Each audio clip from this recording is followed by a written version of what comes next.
If you'd like to sit down, thank you. Right.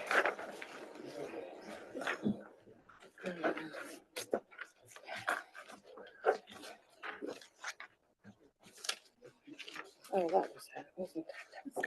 Okay. Okay.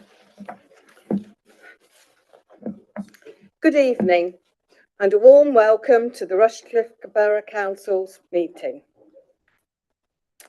I'd like to remind everyone that the meeting is being live streamed on YouTube. A recording of the meeting will be available afterwards on the Council's YouTube channel. In addition, under the Local Authorities Executive Arrangements, Meeting and Access to Information England Regulations 2012, other people may film, record, post on social media or blog from this meeting. The use of any such images or sound recordings is not under the Council's control. Any councillor who wishes to speak should raise their hand and your request will be noted. You will be asked to speak in turn by me and then you may turn on your microphone. Once you have finished speaking, would you please turn off your microphone? Please note that there will also be a recorded vote for the budget item. When the roll call is required, councillors' names will be called out alphabetically by the monitoring officer. Please confirm your vote by saying for, against, abstain. In respect of voting on any other item, when asked by me, councillors should raise their hands to indicate how they wish to vote. If a roll call is requested, councillors' names will be called out as previously referred to. A councillor may raise a point of order or make a personal explanation at any time by raising their hand, and I will hear them immediately and my ruling on the matter will be final. We will be having a short 5-minute break at around 8:30 between agenda items. Before inviting Paul Wilkinson from the Nottinghamshire Wildlife Trust to lead us in a moment of reflection, I would like to invite councillors to please stand and pause for a minute in remembrance of past Mayor Barry Cooper, who passed away recently. Thank you.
Thank you.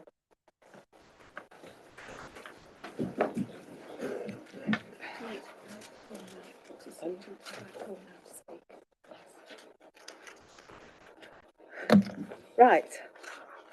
Okay, well, welcome Paul Wilkinson from the Nottinghamshire Wildlife Trust. You're going to just lead us for a few moments in reflection, and I look forward to hearing you. Thank you. Thank you, and good evening, councillors.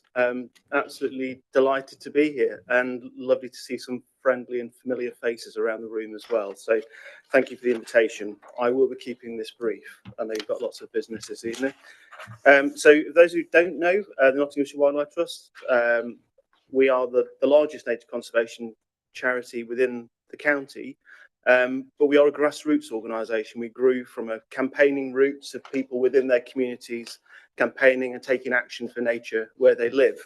And this year's our 60th anniversary.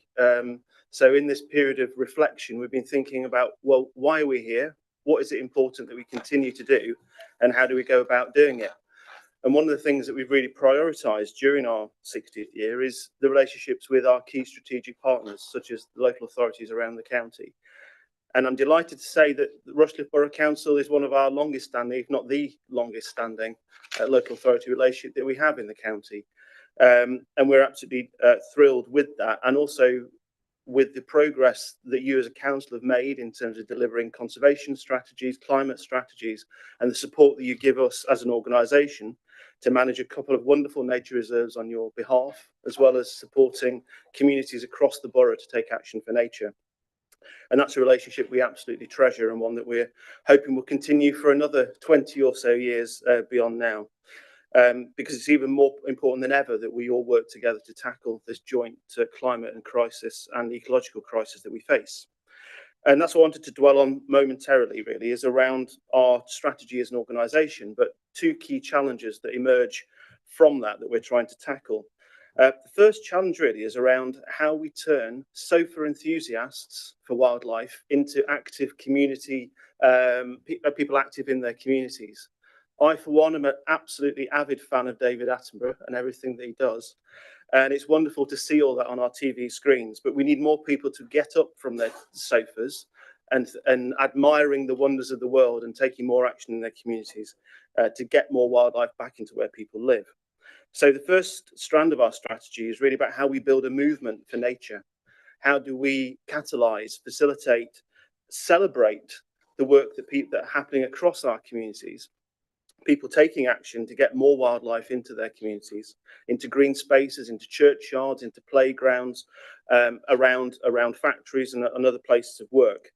So how do we turn that love of nature that many of us have into acting and not just passively absorbing through our televisions? And this really taps into our roots, as I mentioned at the beginning. It's about how you turn that care into activism and actually mobilise communities to work not only individually but collectively across streets or across wider neighbourhoods to actually take more action and connect up these green spaces across communities. And I think it is off the back of that you not only benefit nature, but you benefit community cohesion, that you benefit well-being, that you benefit health by providing people with more opportunities to have more access to nature, which we know if you're out in a green space feels great and good for your health. The second challenge, I think, is really around how we do put more nature back on the map, if you like. We've lost 97% of our wildflower meadows since the 1930s. So what we've got left is incredibly important, but that's not enough just to hold on to that. We've got to put wildlife back. So what we're also wanting to do as part of our strategy is to think about what are the tools and opportunities that we have to get more wildlife gains across the county. And a key thing that's emerged over the last couple of years and only came into force a month or so ago was the biodiversity net gain requirement for every development to contribute to 10% increase for biodiversity. And this is really important. And we, along with yourselves and the other planning authorities across the county, have worked together with the county council to develop a county-wide framework for biodiversity net gain, which is absolutely about being strategic about where that biodiversity gain goes, to make sure it's targeted in the best places for wildlife and for communities, and that gain remains within those communities, and we don't have communities that are impacted by development but not benefiting from it. So I think there's a really important thing within that, being strategic about biodiversity gain, to think about how we work more with the grain of nature. So how can we put nature back in a way that benefits a whole range of agendas? Thinking about the impacts that we've had recently about flooding. How do we work more across a catchment scale to deliver gains for habitat, creating wetlands, other habitats that will help soak up and hold water, as well as benefiting wildlife, also benefiting communities that don't end up a foot of water in their living rooms. We've just been working with DEFRA, in County Council and the Environment Agency to develop a pilot natural flood management programme worth around £1 million just north of Worksop to hopefully protect that community in the future. So it's all about working with the grain of nature and thinking about where we can do things that achieve multiple objectives. So the final point before I wrap up really is to say that the strategy that we're working to, the thing that I keep saying is that our strategy isn't actually about us.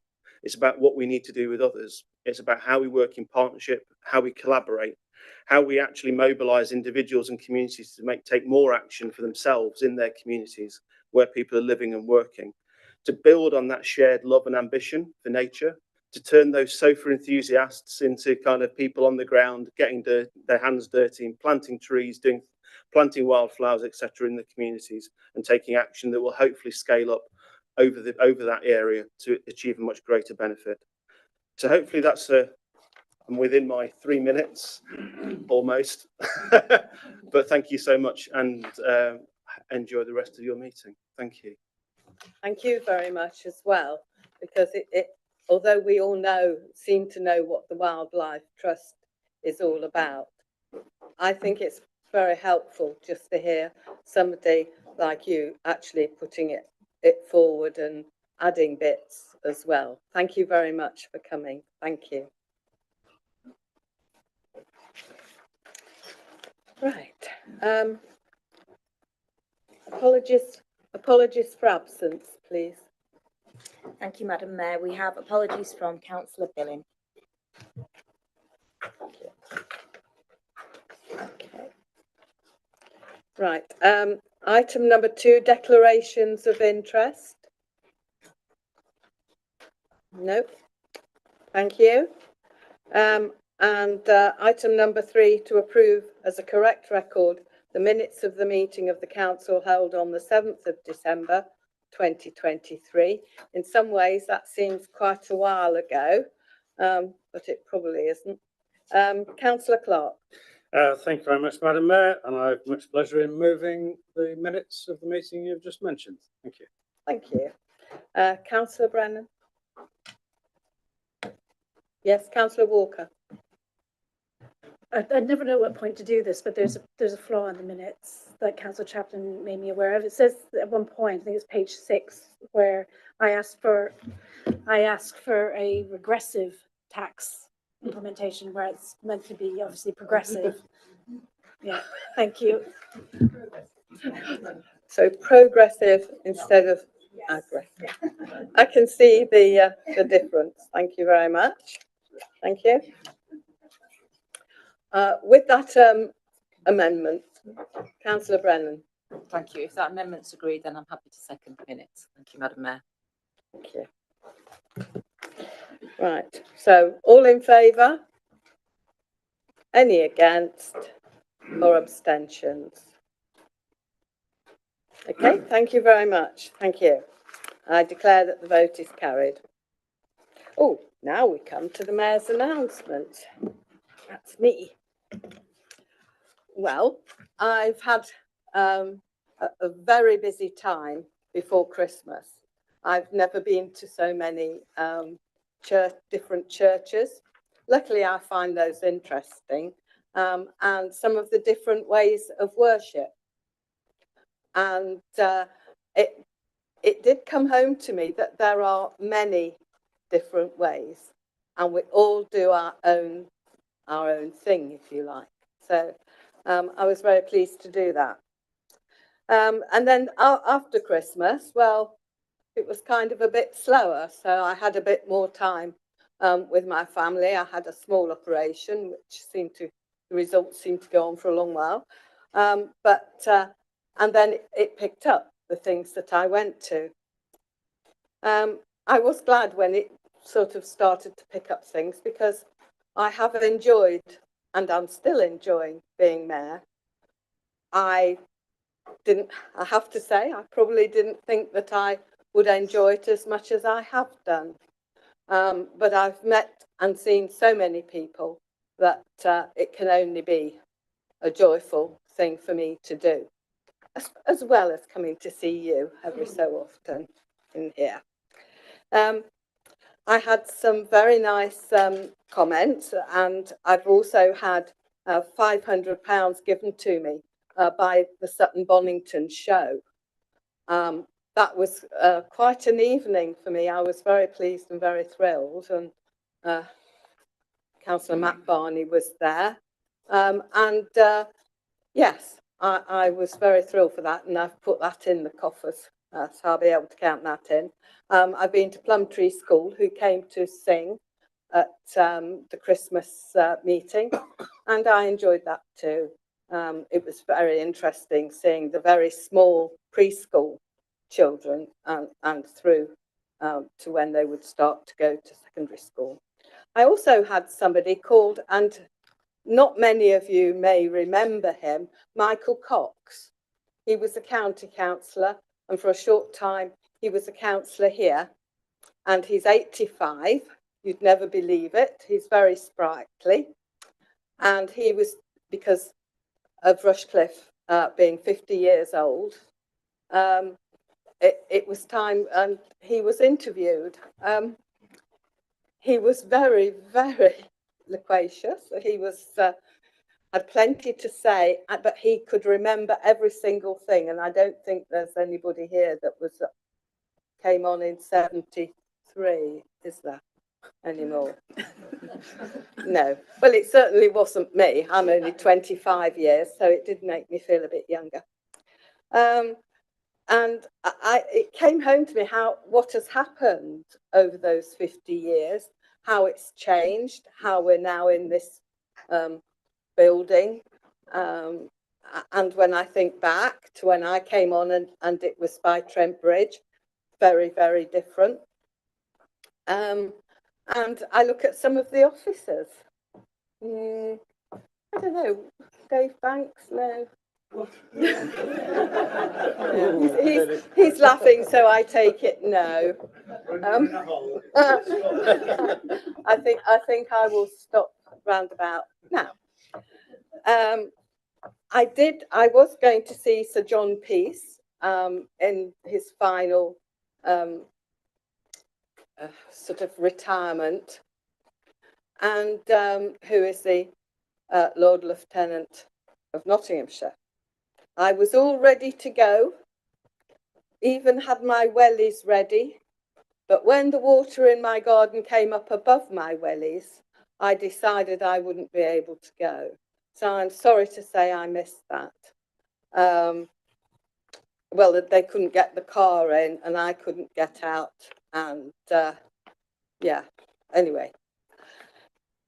So that was a shame, and it was something I regretted not going to.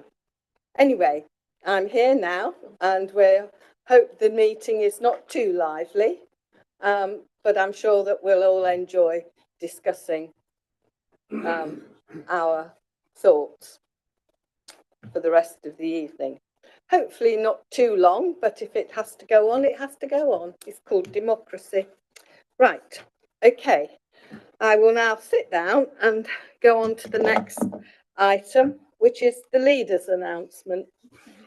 Thank you, Madam Mayor. I've just got a couple of things to say, which probably most people know about the first one, but I'll just say it anyway. The East Midlands Mayoral County Combined Authority is now formally a legal entity. It's gone through Parliament, so it is now formally in session, and the Shadow Board is now operating on its way up to the mayoral elections, which will take place 2nd of May, and then whoever the new mayor is will then be taking up those functions after that. So it'll be interesting for us all to work together with the new mayor. The other thing is that Network Rail have advised us that Midland Main Line electrification is progressing and it is coming further north, and they are now finalising their plans for electrification to come through Rushcliffe. So they will be starting to engage with the local communities along that line, principally around the villages of Sutton Bonington and Normanton on Soar, but impacting neighbouring villages as well. But they will be engaging with us and the local communities in the next few months. So watch out for those notifications as they come. Oh, I suppose I ought to say, Madam Mayor, the £500 you've received from Sutton Bonington, I'm not sure it'll quite pay for the electrification, but it's it might be a bit of a start. So. Possibly not. Right. Okay. Thank you. Chief Executive's announcement has none. Citizens' questions, none have been received. So we come on to item number 8. Item number 8, which is the 2024 to 25 budget and financial strategy. For this item, I'll be asking the leader, this is just about what's going to happen tonight. I will be asking the leader to speak first to present the budget recommended by Cabinet. After he has spoken and been seconded, I will then ask Councillor Jen Walker to present the alternative budget from the Labour Group that was published on Tuesday and make her comments on the Cabinet's budget. She too will be seconded as she is making an alternative recommendation. Following this, I will open the discussion first to the group leaders and then to all other councillors. You are asked to make your comments on both budgets at the same time. That is very important. You will only be able to speak once on both of them. When the debate draws to a close, I will return to Councillor Walker for her right of reply and then to Councillor Clark for his right of reply. We will then go to the vote. You will be asked to vote on the Cabinet's budget as presented in the main agenda papers first. If this is not passed, we will vote on the alternative budget and it will be a recorded vote. You have on your tables before you a flow chart of the debate. I'm sure you'll find that very useful. It includes the length of time for all the speeches as well, so that you will be clear what's going to happen next. So thank you. So Councillor Clark, would you like to now present your budget, please? Thank you very much indeed, Madam Mayor. And I have great pleasure in presenting our budget report and moving the recommendations to adopt the budget. Before I do so, I do want to thank Peter Linfield and all his team for all the very many hours of hard work that they have put in and continue to put in to keep the finances of this council in a prudent, sustainable and stable state. And also for my colleague Councillor Verdi's input as our financial portfolio holder. This work isn't taken lightly. There are not just hours, but days and weeks or even months taken in crunching the numbers and drawing up a legal and valid balanced budget for the whole council to work from. I have every confidence in trusting the officer team to have produced a sustainable and stable and legal budget that we can all support. So, Madam Mayor, we are living in challenging times. As if the COVID pandemic wasn't bad enough, the world has and is suffering from international conflict, which has affected our economies in many different ways. This combination of factors has made navigating very choppy economic waters very challenging. If you look across the sector, there are several councils struggling with a cocktail of rising inflation, increasing demand, and in some councils, the results of poor management decisions. This has led to an unprecedented number of Section 114 notices and the ultimate consequence of a raft of intervention by government commissioners. I'm pleased to say that we have a sound set of accounts, one of only around 10% of councils with their 22-23 accounts signed off. We also have an excellent medium-term financial strategy that enables this council to keep moving forward in a positive and planned way. This budget resources the new corporate strategy and supports the priorities of the council. At the end of the day, we all want a healthier, wealthier and safer borough, a great place to work, live and play and enjoy the wider green environment. This budget ensures that we can retain financial resilience, we can meet our legal responsibilities, we can focus on economic growth and development, and we can put us in a place to meet carbon reduction targets. Every year, we wait anxiously for the government to reveal the financial settlements for councils for the forthcoming year. This will be the 6th year in a row where we have waited for our one-year settlements. We have been lobbying for multi-year settlements. The County Council has been lobbying for multi-year settlements, and other councils have been lobbying for multi-year settlements. And as has the LGA that represents councils throughout the UK, have also been lobbying government. We need greater certainty. The council looks forward to the government providing longer-term financial settlements for that greater certainty. I hope that would also give us greater understanding of the future of New Homes bonus, business rates and fairer funding reviews and their impact on the budget in future years. Council tax will still be the lowest in Nottinghamshire at £157.88, which equates to a mere £3.03 per week. This increase on the year of £3.93 is equivalent to less than 8p a week. I'll repeat that, Madam Mayor. It's equivalent to less than 8p a week.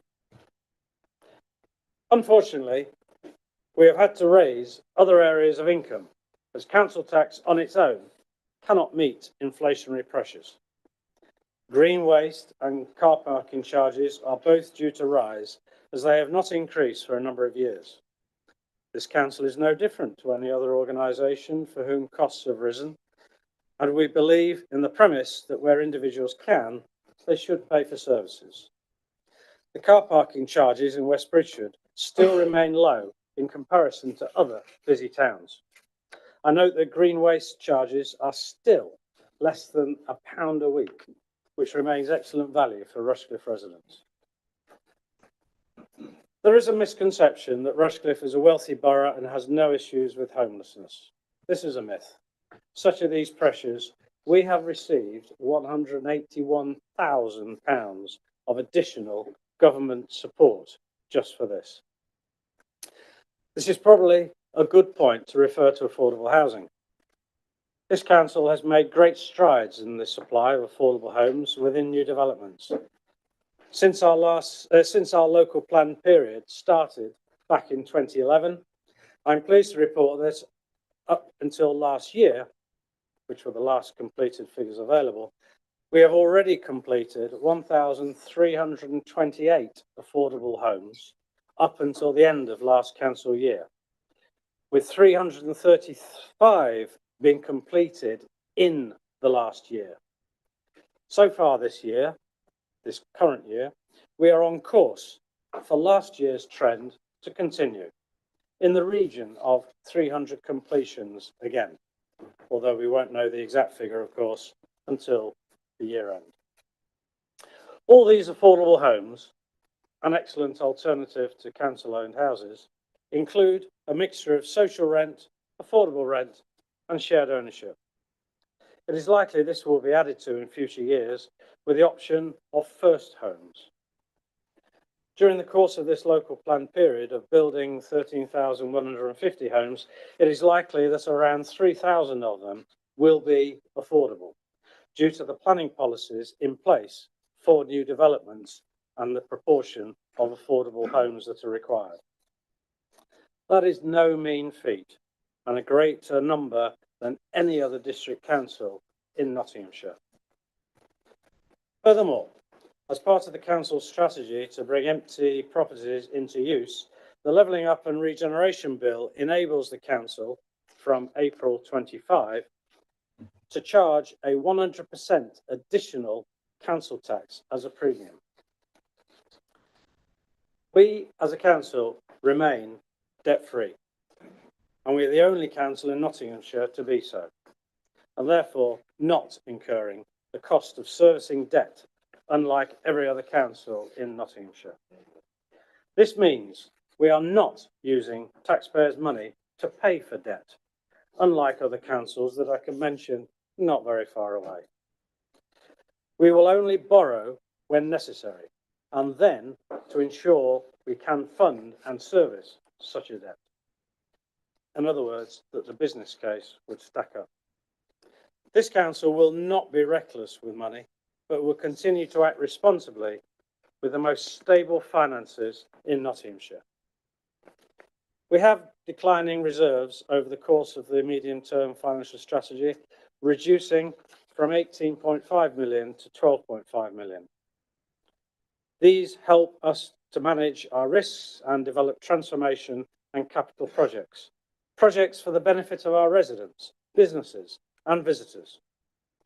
Recent excellent examples include Rushcliffe Oaks Crematorium, the Bingham Arena and the Enterprise Centre, and potentially we hope to be relocating the West Bridgeford Customer Contact Centre to the West Bridgeford Library. This will mean a better service for customers and a saving in costs for our taxpayers. Excuse me. Rushcliffe remains open for business, and we continue to support the development of the Freeport site, a major gateway for economic growth within the borough. Devolution is now close on the horizon, with the mayoral elections due this coming May. We also look forward to the opportunities that a county combined authority will bring for Nottinghamshire and Derbyshire, particularly in relation to increased investment in growth and employment for the borough of Rushcliffe. As a responsible council, we still have to invest in capital, with a £24.8 million capital programme, still an ambitious programme over the next 5 years. This focuses on leisure centre upgrades, vehicle replacement, support for registered housing providers and disabled facilities grants. Even though we are still in challenging economic times, it is good we can still bring more good news. As mentioned at Cabinet meeting, an additional £128,000 has been provided in government funding, with £100,000 of that allocated to the Climate Change Reserve to support biodiversity net gain and carbon offsetting, and a further £28,000 for flood grants and flood resilience stores for the communities. This is an important factor that allows us to provide extra support for our residents who get flooded, something which I recognise is absolutely devastating for those that are affected. The council is also required to produce a productivity plan, and effectively we will be using the council's transformation and efficiency programme as the vehicle for this. To summarise, Madam Mayor, the budget is robust, affordable and deliverable. This council delivers excellent services which help to make Rushcliffe such a great place to live. It enables the council to continue to deliver excellent services and is both environmentally and financially stable and sustainable. Undoubtedly, there are many challenges and risks ahead. We've endured that austerity, COVID, higher inflation as a result of armed conflicts and cost of living challenges, but we will continue to ensure sound financial management prevails to enable us to deliver priorities for our community. Therefore, Madam Mayor, I have pleasure in formally moving the recommendations A to K as set out on page 24 of this agenda. Thank you, Madam Mayor. Thank you very much. Seconder, Councillor Verdon. Thank you, Madam Mayor. I'd be delighted to second the proposals put forward by Councillor Clark, and I'll reserve the right to speak. Thank you. Right. Councillor Jen Walker, please. You have 10 minutes. Okay. Thank you, Madam Mayor. Before commenting on the proposed budget and our amendment, I'd like to take the chance to express my gratitude to the officers for their help. In particular, Kath, Peter and Donna, for their help in compiling this amendment to the budget. We've been meeting for many months leading up to this discussion and preparing the finer details of the document, so it's a very viable alternative. I've personally learned a lot during the process and look forward to more cross-party budget amendments in the future. But now to the matter at hand. It's a legal requirement for local authorities to balance a budget, different from central government budgets that can run at a deficit. A local government budget is set around the needs of its residents. However, political choices and ideological narratives show us the priorities and values of an organization. Putting funds into climate change reserves, although laudable, is an example of such values. It shows an awareness of the challenges that we're facing collectively, but instead of direct action to mitigate the risks and the crises we're facing now, we are banking money for an imagined threat and incoming catastrophe. We need to be using this money more proactively for our residents. Ultimately, the question should be, how could this money be spent today to benefit the world now and our residents of the future? Cutting the money spent on preserving the Grantham Canal, which provides benefits socially and environmentally, while squirreling away money for climate change, is not prudent. I'd like to make it clear that we're adding two simple and fully costed changes to the main budget to try and meet the needs of our residents in a fairer and more equitable way. Number one is to investigate the possibility of building council housing in the future to try to mitigate the extortionate housing costs faced by our younger and less affluent residents. Two, to try and reduce the impacts of the cuts to the disability grant that the current budget is looking to implement, which would have catastrophic impacts on our most vulnerable residents. During the discussions I had leading up to this final draft of the document, I had various hypothetical conversations with our Section 151 officer about what funding or borrowing this council would need to do should it start to build council housing tomorrow, something we would be in favour of. I'd like to make it very clear before we begin this debate that that is not what we are proposing tonight. We're not talking in this instance about borrowing, but rather asking members to vote on whether we should start a conversation about beginning to have a small amount of council-owned council homes, less than the 199 needed to begin thinking about becoming a registered housing provider. A feasibility study that will lay out how we could do it, a roadmap that would guide us and inform us of how to set about doing it, because all the markers are pointing to the need to think differently about housing. Home builders are urging us to spend Section 106 funds. We rank 6th in the country for unspent Section 106 funds. The Charity Shelter and the Local Government Association are asking us to be ambitious in our approach to social housing and have even started their own hashtag. This hashtag is Councils Can. And they understand the life-changing effects council-owned council homes can have on people. Even our own peer review have said that we need to do more as a council to protect our residents from what they have described as coming down the tracks. In fact, a poll recently found 3/4 of Conservative voters want more social housing built in the UK. This is not radical, but rather immensely popular, and we need to be getting our ducks in a row, as there are other polls making predictions about the next general election. If and when Labour gets into power, they have said that they will give local authorities stability for the long term, so that we have the confidence and security to invest in affordable, social, and council housing stock. They could do this in 5 ways. 1, making the capital required more affordable through the Public Works Loans Board. 2, providing generous grant funding to encourage building. The boost from the public purse pays for itself many times over in the savings it generates in wealth, well-being, and community, and in tangible financial terms, in housing benefit and welfare payments. 3, reforming our broken land laws, which see councils forced to purchase land at exorbitant sums based on its maximum potential future development value. 4, abolish right to buy. 5, revive the expertise and professionalism of the public sector, as councils need good in-house professionals, as well as ensuring public-private partnerships deliver for the public interest. The amendment we are presenting tonight is getting us ready for that eventuality. The feasibility study will set out our map and we'll be able to make the necessary investments quickly and efficiently and build on the principle that intelligent state expenditure on housing is an investment in a brighter future benefiting all.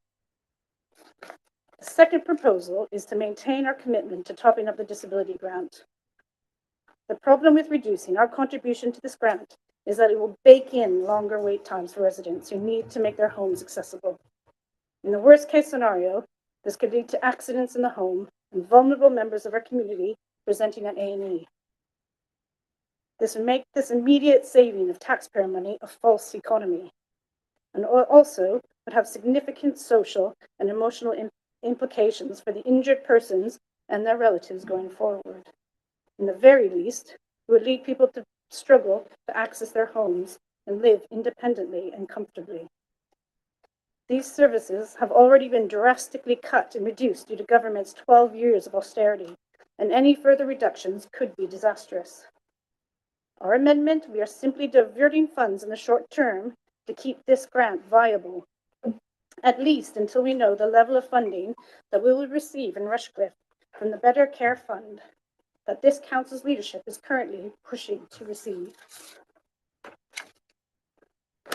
We need to rethink how we view our budget. As mentioned in our pre-review, much of what we do in this council is done to our residents and not engagement with. The Labour group would like to see a much more participatory budget that engages residents and how they would like to see their tax money spent, rather than the disconnected feel of it being done to them. This kind of approach would elicit much more telling and ambitious ideas, and we would then be able to make much more informed decisions, as budgets for local councils are not set to get any easier.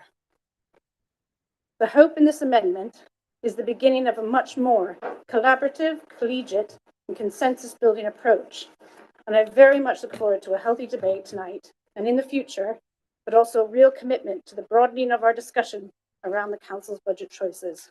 Thank you. Thank you. A seconder, please. Councillor Chaplin. Thank you.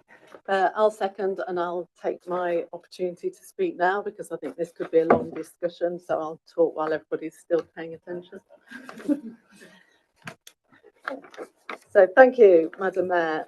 Any budget is based on choices. The choices made in this budget are based on, and I quote, the overriding Rushcliffe principle is that the council aims to stay in the lower quartile for council tax. A Labour budget would have different priorities. We would not see the most important thing is to claim credit for keeping council tax low if that meant not offering services to enhance the lives of residents. Surely the overriding principle is to do as much for the community as possible within the constraints of what's available.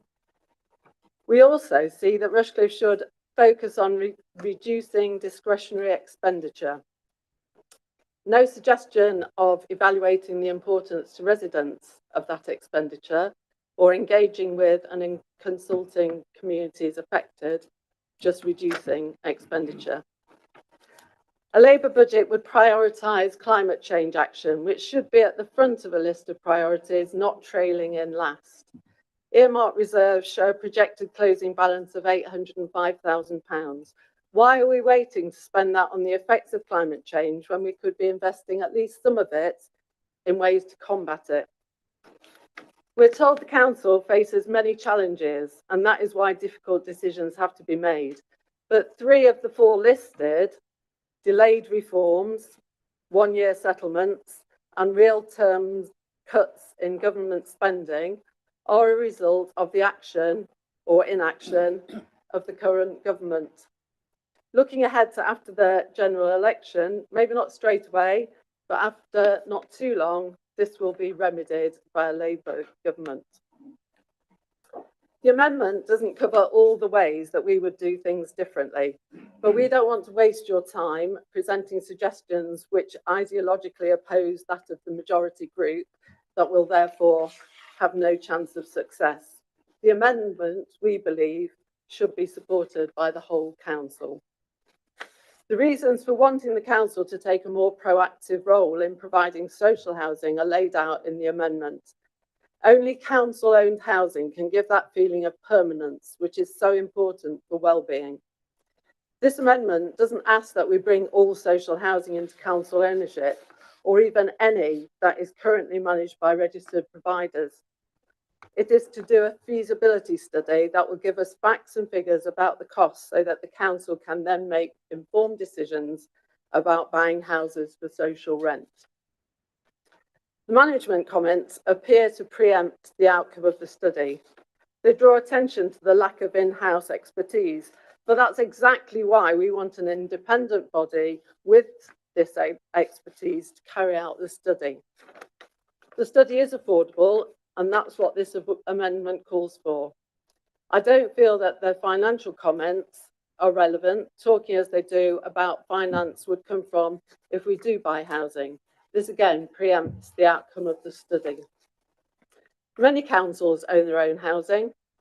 Bassett Law Council own over 6,000 houses, obviously a completely different scale from Rushcliffe, but the current leader of Bassett Law Council has recently been selected to be the Labour candidate for Rushcliffe for the general election. And so our next MP, if polls are to be believed, I'm sure he will be happy to share his expertise. The political landscape is going to change after the next election, with social housing being a key policy. By passing this amendment, we'll be ready to take advantage of any incentives offered and be in the forefront where Rushcliffe should be. On the second proposal, the decision to not budget for a top-up of the Better Care Fund is again based on priorities. Having another £250,000 in reserves is more important than people with disabilities being able to live in comfort in their own homes.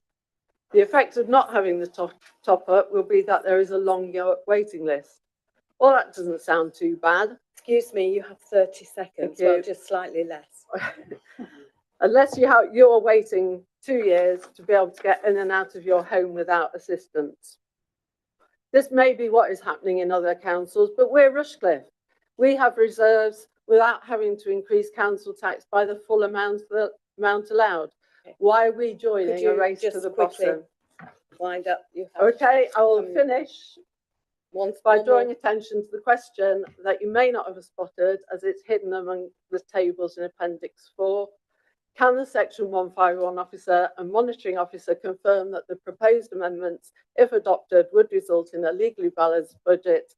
Yes. Thank you. I urge you all to support this motion. Thank you. Thank you. Right.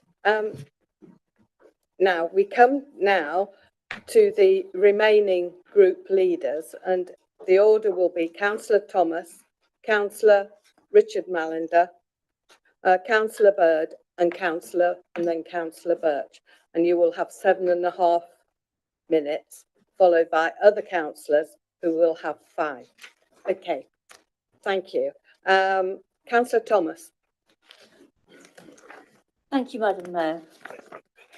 While we give all due credit and thanks to our finance team, who continue to manage our finances with skill and care, the League Independents cannot support this budget. We may have a new leader and portfolio holder, but the message being pumped out to the public is the same. You continue to brag about how cheap we are, managing to get the press release out this year, even before the budget has been approved by council. In a general election year, you've decided to raise the council tax by less than the cap to help keep Rushcliffe's cherished position towards the bottom of the league table of cheap councils. In doing so, you've sacrificed £289,000 of income that could have been used to support residents in need. We cannot support cutting grants to adapt properties for disabled people, so we wholeheartedly support Amendment 2 in the alternative budget to replace the £250,000 capital allocation towards this. We are horrified that once again Rushcliffe has failed to spend the reserve that we carry to provide desperately needed affordable housing. We support Amendment 1 in the alternative budget to fund a feasibility study to at least look at this area, but we predict that the steer will be negative and overcautious. We need not start by trying to bring the whole housing association stock back in-house or build vast estates. What is needed is a firm resolve from the council to just get on and start providing council homes for rent, spending the money we hold to develop small schemes to target areas of most need. For a small number of homes initially, we would be within the 199 home limit before needing to set up a housing revenue account.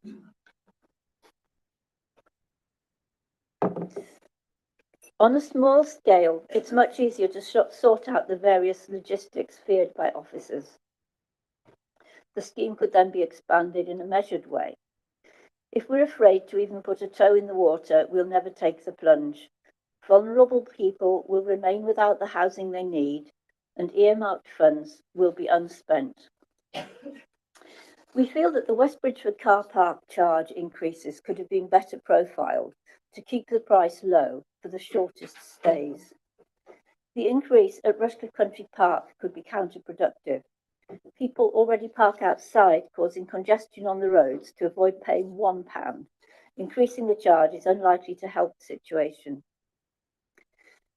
Rushcliffe's financial position is indeed strong compared to other councils, but it's important to understand why.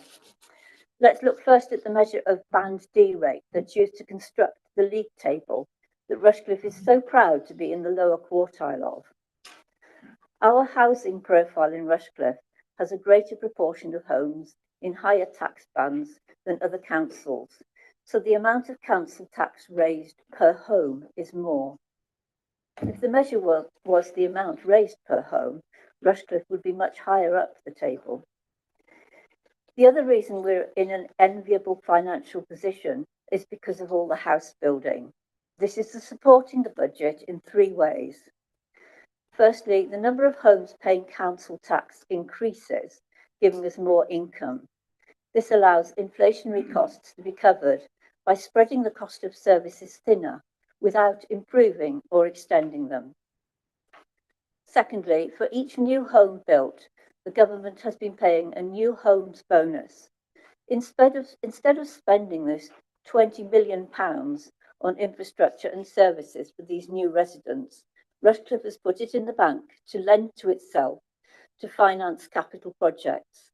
So no need to borrow externally. So debt-free, another bragging point. Thirdly, the new residents are paying for this infrastructure and services themselves through management charges. Open space, drainage systems, roads and playgrounds, all facilities provided for the general public to use, not just the residents of the estate. Residents are paying twice through their council tax and through these disgraceful management charges that put them at the mercy of profit-making companies. Rushcliffe's claim of low increases must sound very hollow to people who face these extra unregulated bills.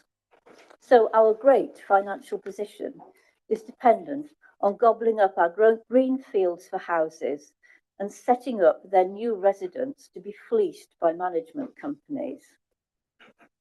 There will come a time when this scandal is recognised and councils will be forced to adopt these estates. Rushcliffe will be hit hard because of the number of homes built here in this management model. We should be setting a budget to address this issue, both for existing residents caught in the trap and to create a fairer system for the future. We should have been using the new homes bonus to facilitate adoption. We could still use what is left. Thank you, Madam Mayor. And if I have a couple of minutes left, I'd like to suggest that we find the money from somewhere to buy you a pair of waders.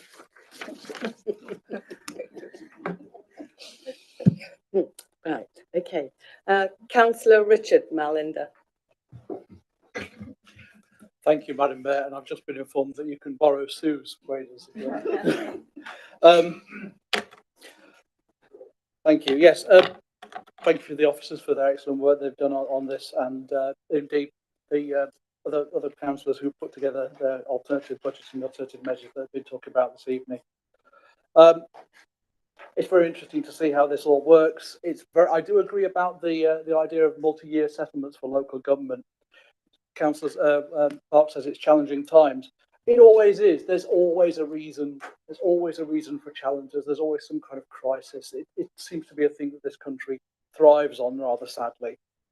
Reform of local government funding is sorely needed, with much greater freedom over how funds are raised and how they are spent. The overbearing nature of central government in the UK harms us as a nation. It inhibits our growth and social development. Other countries around the world, not just in Europe, do better. It's not just Greens saying this. It's not just Labour saying this. You can find it in The Economist. You can find it in any number of academic papers as well. We are actively harming our country by having too much power centralised at Westminster. The mayoral election coming up this year will hopefully bring further devolution of power and funding, and I hope that will be working to the benefit of people in Rushcliffe as well as elsewhere. I'll note a few things, if I may. I was interested to see the provision for IT services, particularly mentioning cyber attacks. Councillors may not be aware the level of cyber attacks against this country and infrastructure has increased markedly over the last year or so. It's not just a thing that you will find in all the sort of day-to-day newspapers, but you'll be no doubt hearing about it through your various forms of employment as well. I was also interested to see a number of the other capital funds being forward. Devonshire Road Railway Bridge in West Bridgeford, carrying part of the Green Line, which I cycled under this evening without any bricks bouncing off my head, I'm very pleased to say. And also the refurbishment of the play areas as well. I'm pleased to see that in there. Particularly, I would comment on the splendid work done in getting those back into decent condition after the flooding. Quite a lot of them were flooded for quite a long time. And once the water had subsided, they needed to be cleaned off because they were not in a good state. We do need to see budgeting to help not just our residents with the services that we provide, but also to be budgeting to help address climate change as well. It's not just the flooding that we face, but we need to be making investments about increasing biodiversity. It's not just about planting trees. We should also be looking at rewilding and looking to invest in that area to improve the infrastructure and the wildlife out there and the environment for everything that lives in Rushcliffe, not just for the people. We are pleased to see that the minimum funding guarantee grant of £128,000 is going to be partly added to the climate change reserve for biodiversity net zero, and 28,000 for flood grant and resilience reserve as well. We have looked at the Labour proposals as well, and we do support both aspects of these, the housing and the disability facility for grant provision as well. We do think it's important that these are increased for the table facilities, and that certainly that the housing is looked at. I was interested about the comment about about Bassett Law and their housing stock.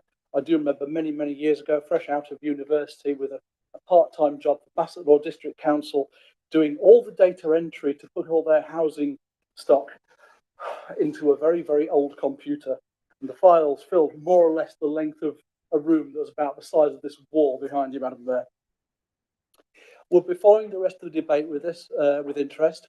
We are not currently minded to support the budget as it does stand, although it has some good aspects to it. We agree with the comments that have been made by the councillors so far, that there should be the work done and that there should be better provision for our residents, and that just keeping down the council tax just to keep it within the lowest one in the borough is not the way forward. We look for better public provision of services, not just in Rushcliffe, but around the country. It's very, very clear that this is what the public wants. Thank you, Madam Mayor, and I'll pass to the next speaker. Thank you. Right, Councillor Bird. Thank you very much, Madam Mayor. I don't think I need to say a lot because everything that needs to be said has been said. I understand that the people who put the effort into creating this budget need to be praised. Thank you very much to all of them, councillors and other who worked on it. I understand that I need to vote against the budget in order to allow the amendments to be voted on. I think I'm correct in that. And I think that's the way I would look. The Labour proposals, I think, are important, and I would like to see those go ahead. Thank you. Thank you. And now Councillor Birch, your 7.5 minutes.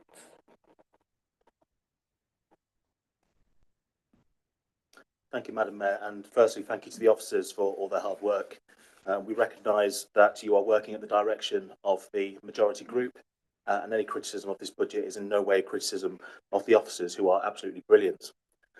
Now, I'll begin just by tackling something Councillor Clark said about inflation, and I would just point out, Madam Mayor, the inflation that we've suffered, it was not inevitable. The Conservatives at national level printed £500 billion and simultaneously shut down the productive element of our economy. And you wonder why we had inflation. And some of us spoke out about it at the time. I did in the 2021 election. I'm unaware of any of you making a speech, writing a blog, or writing an article, or speaking out in any way against what was happening at the time. I think that's important to point out. Now, Madam Mayor, there is a famous quote often attributed to the great Conservative Prime Minister, Benjamin Disraeli, who said, "There are 3 types of lies: lies, damned lies, and statistics." Now, that quote could not be more apt for this budget, Madam Mayor. Councillor Clark and the Conservatives have selectively chose statistics to suit their own ends in an attempt to hide the truth from voters.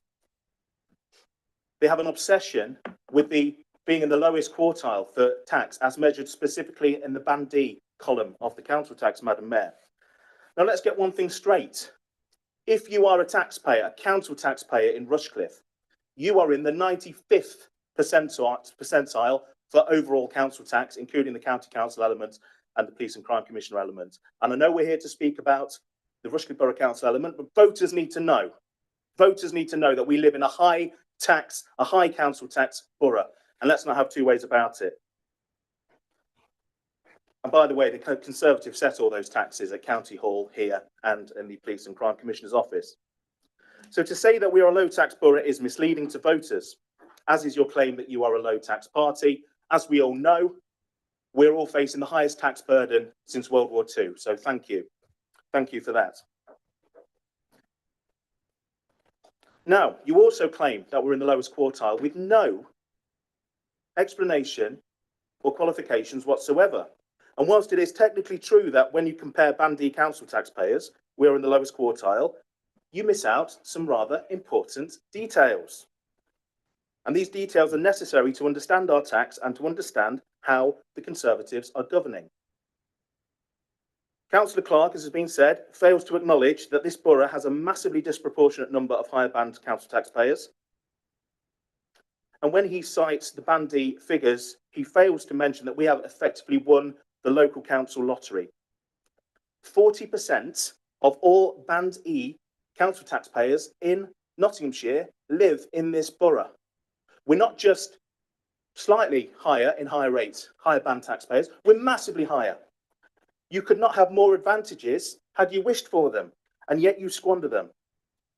Councillor Clark and the Conservatives for years have been taking credit for nothing more than an accident of geography, an accident of demographics. Excuse me.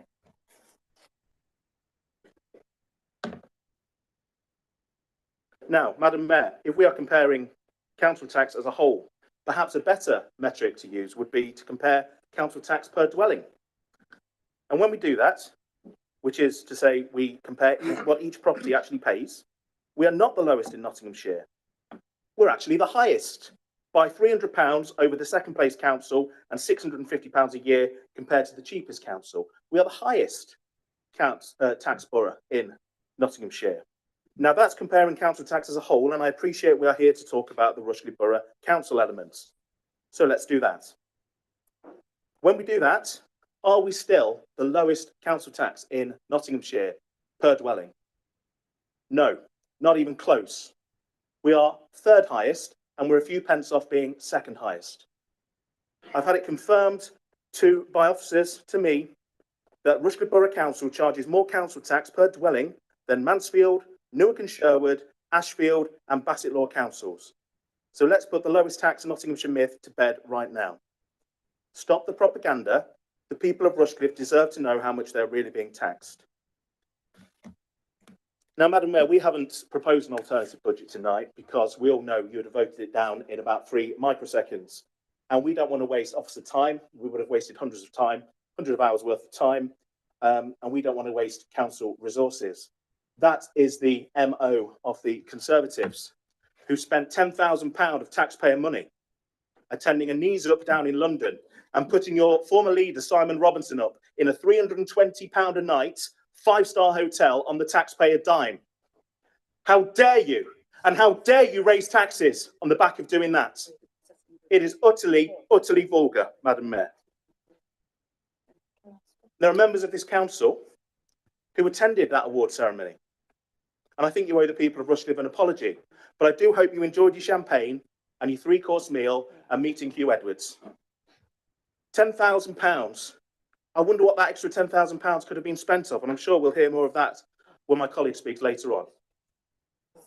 So, Madam Mayor, I will not be supporting this budget. I've had enough of this Conservative Party, and I speak as a former card-carrying member of the Conservative Party. I find it vulgar, the way you are governing, and the braggadociousness that I hear every time I enter this building. I hear 6 or 7 times every time I come in this building, we're a great council, we're a low-tax council, we're this, we're that. You have nothing to boast about, Councillor Clark and others. Nothing to boast about. This budget is an affront to Conservative principles, and it is yet another tax rise on hard-working residents. This is an unconservative budget by an unconservative party, and I will not be supporting it. Thank you, Madam Mayor. Right. We now ask for comments from other councillors. I have Councillor Parrick and Councillor Rex Walker so far. Okay, Councillor Parrick. Thank you, Madam Mayor. Firstly, I would like to take this opportunity to thank Peter Linfield and his team and Cabinet Member Councillor Davinder Worthy for working extremely hard and producing a budget which demonstrates financial prudence and robustness. I stand before you here today to express my unwavering support for the budget proposed for the upcoming fiscal year. This budget is definitely not about taking credit or being obsessed about council tax, as alleged by some of my esteemed colleagues here, or about neglecting the needs of the residents or the vulnerable groups. This budget is about having a nuanced, balanced approach and preparing for the uncertainties, having this foresight and planning ahead, and of course, saving for a rainy day. In the face of numerous challenges, including the lingering effects of the COVID-19 pandemic and international conflicts, the Council has displayed resilience and foresight. Inflation, fueled by these global factors, has significantly impacted various facets of a budget, particularly in employment costs. Controlling inflation, a key government policy, has been facilitated by rising interest rates, benefiting the Council with increased investment income returns due to our debt-free status. To address financial pressures caused by economic uncertainties, the Council has taken effective measures. Provisions for increased pay and utility costs, along with a 0.3 million contingency, demonstrate our commitment to mitigating unforeseen challenges. Recognizing the impact of inflation, it is prudent for the Council to consider maximizing allowable council tax increases. While the medium-term financial strategy assumes a £5 increase, a 3% Bandi council tax increase could yield a higher amount, contributing significantly to our financial stability over the next 5 years. In the event of financial challenges, the Council possesses mechanisms to support the budget without compromising essential services. I repeat, without compromising essential services. Transformation and efficiency programs, earmarked reserves, and the general fund balance are all vital tools at our disposal. As we look ahead, uncertainties persist, and the Council remains committed to navigating challenges, embracing economic development projects, and playing an active role in the evolving landscape of devolution. The impact of devolution and levelling up and environment acts alongside ongoing economic uncertainty demands a continued vigilance.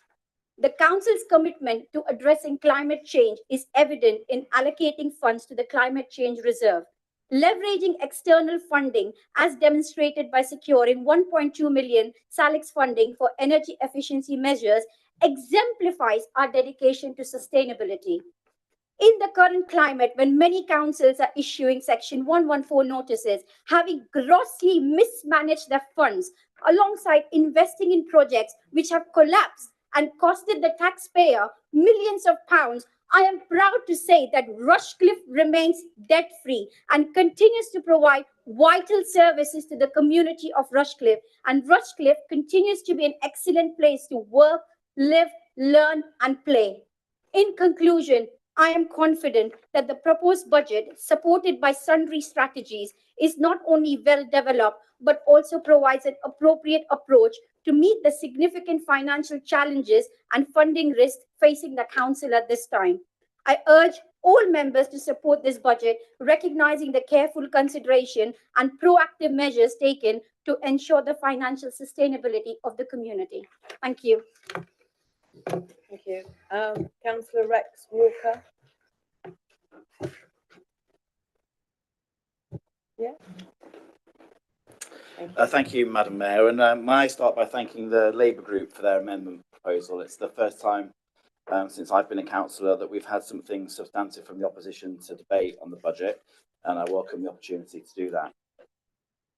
I haven't fact-checked the 5 bullet points listed in the justifications for the belief that the council should own and operate council housing, but I don't take particular issue with them and broadly accept the premise that there is an undersupply of social housing. What I don't accept is the step, and perhaps some would argue the leap, from here to conclusion that the answer is or must be council-owned council housing. We ought to ask ourselves what possible courses of action are available and which is the most desirable. And for me, in terms of desirability, this is about delivery of the right number of homes, of the right tenure, in the right locations to meet the need. It's not about a philosophical discussion about the pros and cons of public versus private sector delivery. My principal issue here is that the amendment has already concluded that council delivered housing is the solution, and I would consider that to be misguided. There are other courses of action available.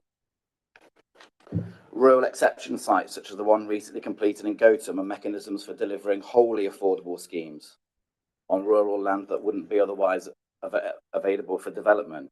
What more can we do to promote schemes like that? Developers have different models. Countryside homes, whose development at Fareham I drive past every day, use a tripartite model where a third of the homes are sold on the open market, a third of them are sold to the private sector, and a third offer social housing. It's perhaps no accident that despite them not being the first developer to apply for planning permission at Fareham, they're way ahead of everybody else in terms of delivery when you consider that 2/3 of the homes were effectively already sold before spades hit the ground. What more can we do to support developers who use this type of model? There's untapped capacity in the private rented sector. Many of the landlords I know are very attracted by tenants who may otherwise be in social housing stock. Those tenancies are often longer term in nature, which giving stability, and as a generalisation, tenants who care more greatly for the property than those whose occupation might be on a shorter term basis. The issue presently, of course, is the ever increasing gap between social and private rents. But what opportunities are available for the council to underwrite tenancies in the private sector, paying a market rent and guaranteeing rents? We ought to assess this in the context of the around £100,000 annual spend by the council on B&B provision. Perhaps most uncomfortably, but potentially most effectively, what options are available and palatable in terms of planning policy, specifically with respect to development on greenfield and greenbelt sites. We know that these sites tend to have the lowest build costs and highest M values, and that results in more economically viable developments that can accommodate a high percentage of affordable and social housing. to what extent are we prepared to support these schemes in our own wards? We're seeking an economic solution to a social problem. It's helpful, in my view, to appreciate economically what affordable housing is, and that's discounted housing. Homes which are sold in part or in whole or rented for lower than their market value. Who funds the discount? In the current model, it is those greedy developers. In the model proposed in this amendment, it will be the Rushcliffe taxpayer. According to the report before us tonight, to the tune of £12,000 per unit per year. £1.2 million per year on the basis of 100 RBC-owned homes. I can't support an amendment which proposes to spend £20,000 to find out something that we already know or ought to know. 30 seconds. But this isn't economically feasible. Councillor Walker. Thank you, Madam Mayor. What I can support, and will be more than happy to work alongside any colleague from any corner of this chamber to achieve, is identifying and pursuing economically viable alternatives that use the council's existing expertise to meet the objective of increasing social housing support provision in the borough. Thank you. Thank you. Next, it's Councillor Polenta, and then it will be Councillor Plant. So in the previous council, I was minted as expressing a number of views on the importance of participatory democracy and the role of the council in improving the lives of vulnerable citizens. I'm going to simplify things today by expressing a singular view. So if I was sitting opposite, if I was a member of the local conservative group, if we had endorsed the corporate strategy, then today I would have wholeheartedly supported this budget, because the corporate strategy and the budget are dialectically, indivisibly linked. The budget reflects the corporate strategy, and the corporate strategy is the lack of ambition and lack of transformative and redistributive powers preempt the coming of this budget. I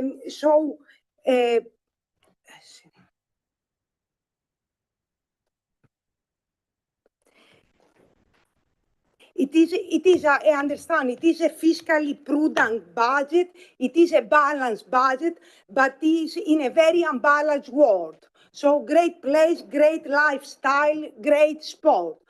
Using evidential analysis, based upon the casework I received, I would say it wasn't a great place and a great lifestyle for a 72-year trans woman with complex health needs that was living 14 years in a property and had established networks of friendship and support and mutual care, and received a Section 21 no-fault eviction note to evacuate her property within 8 weeks.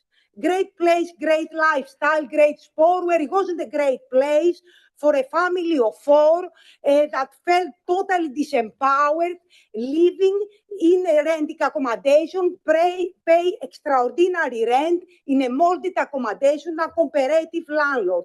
Great lifestyle, great place, where it wasn't that for a neurodiverse resident with a different perceptual system, deeper and functional ability and sensory overload, that was placed in a decant temporary accommodation that was antagonistic to his sensory needs and experiences. And the list can go on, and I think each and every one of us, based on our case work, have anecdotal stories to tell about the great invisibles of this borough. Today, I'll be supporting the alternative budget of my Labour group, which puts housing at its epicenter. Like all of you, I consider housing, the right to have a house alongside our friends and family, one of the most important things in our lives. Politics probably as well. Housing is a human right, enriched in the 1948 Declaration of Human Rights. Among other things, it says that we all should have the right and not be discrimination and have access to adequate houses. It states as accessibility as a very important factor, and the Declaration of Human Rights states as well that housing that doesn't take into account the needs of marginalized and disadvantaged group is not adequate housing. So we all have a right to live in decent, secure, safe, green housing. We should all, we need houses for people, not houses for profit. We need homes, not assets. We need to fight against land banking, against unregulated renting, and unregulated inflation of house prices.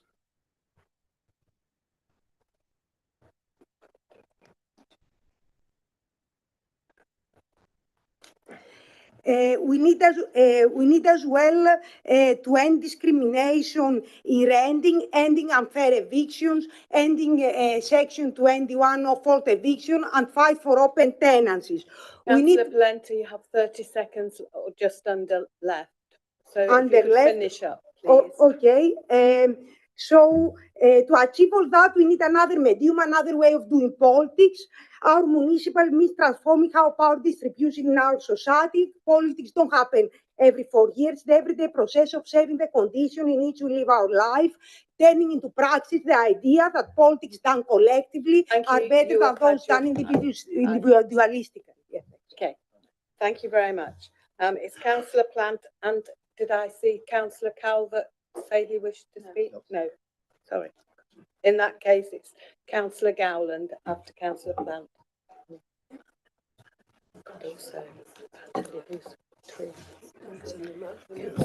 Flashing. Is it working now? Yeah, it is. Okay. Yes, thank you, Madam Mayor. First of all, I'd like to thank the officers for a thorough and informative budget report. And obviously, I support all the councillors Walker and Chaplin have said on our amendment, the amendment from the Labour group. So turning to the Conservative budget, we all know that the economic environment across the board is challenging, and particularly so for local government. Nearly 14 years of Tory austerity has wreaked havoc on public services at both local and national level, and we must accept that. And I'm sure we all agree that given the dire economic situation, both nationally and locally, and even in affluent Rushcliffe, choices have to be made when setting a balanced budget. But those choices are not just pulled out of a hat. They are made in line with the Conservative Party's principles, values, and priorities. The choices made in the Transformation and Efficiency Plan, Appendix B, under the headings Savings, and repeated in the new government requirement of a Transformation and Efficiency Productivity Plan, Appendix C, this time under the heading Reducing Waste, are unnecessary and unacceptable. The language used in reports matters. Words matter. They have meanings. Describing reducing discretionary spending as reducing waste seems callous, to say the least.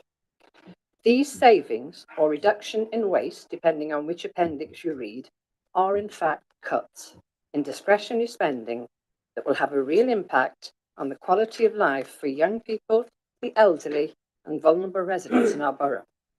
The cuts include £26,000 from the Young Project, which provided young people with a variety of opportunities to prepare them for the world of work. A £26,000 reduction in the maintenance of the towpaths on the Grantham Canal. £5,000 reduction to Reach Rushcliffe, a fund that tackles loneliness and isolation across the borough. £15,000 reduction in the grant to parish councils for public conveniences. £8,000 reduction to Rushcliffe Community Voluntary Services. And I think to cut this contribution at a time when more and more volunteers are needed to support facilities in our community because of the state of our much depleted public services is frankly quite unbelievable. The total cost of these cuts is £80,000. The Conservative group, again, it has been mentioned and it can't be repeated more often than that, in line with its principles, has chosen to set the increase in council tax for a Band D property at 2.55%, and in doing so maintains its position as the lowest rate in Nottinghamshire and in the lowest quartile in the country. I know from knocking on doors across Rushcliffe and in conversation with residents that many would be willing to pay a little more for better statutory services and to maintain the many discretionary services that make a huge difference to the quality of life across the borough. But, as in so many instances, both nationally and locally, they weren't given the choice, but they will have to live with the consequences. I will not be supporting this budget. Thank you. Thank you. Councillor Gowland, please. Thank you. Yeah, words matter. Lying, I'm going to go with economical with the truth. I'm going to come back to this later, but the council tax rate may be low, but there's no question the council tax take is high in Rushcliffe. We're taking a lot of money from our residents. But I really want to talk about housing. Affordable housing, more about words matter, economical with the truth. It's a sick joke to many people in Rushcliffe. Registered housing providers provide housing. They provide none of the support that's required for many people who are in social housing and are vulnerable, and particularly when you uproot people and put them in the middle of a new estate. We know this has consequences. Housing associations. When I came into being a councillor, I was there thinking housing associations are on the side of the angels. They're not. Well, my experience of working with housing associations recently is that they're there apparently to raise money to pay very large salaries to their CEOs. They provide very limited support to their residents. They're not the equivalent of council housing.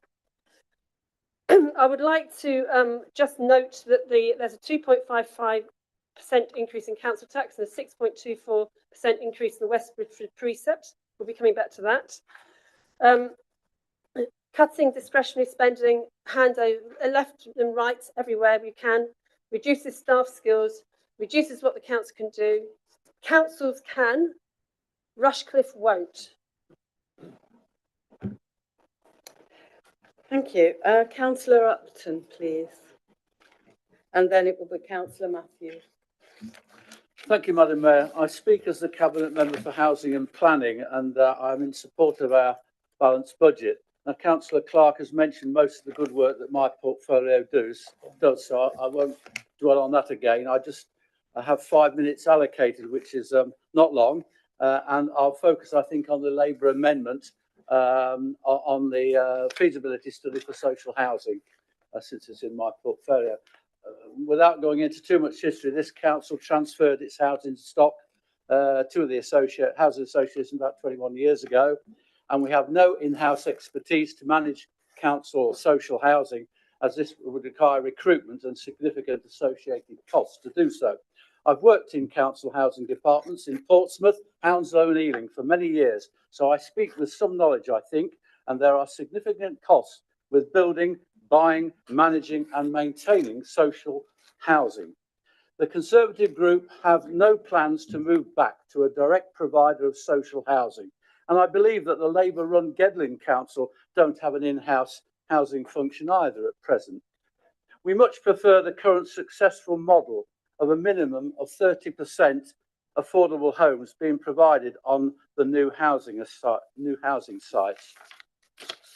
Our waiting list and the time taken to find suitable accommodation is falling year on year.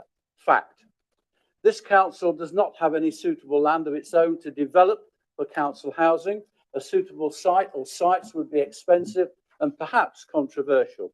Personally, I much prefer the current system of putting social housing within housing developments with the same design and building materials, which makes them, rightly in my opinion, hard to distinguish from the adjacent houses.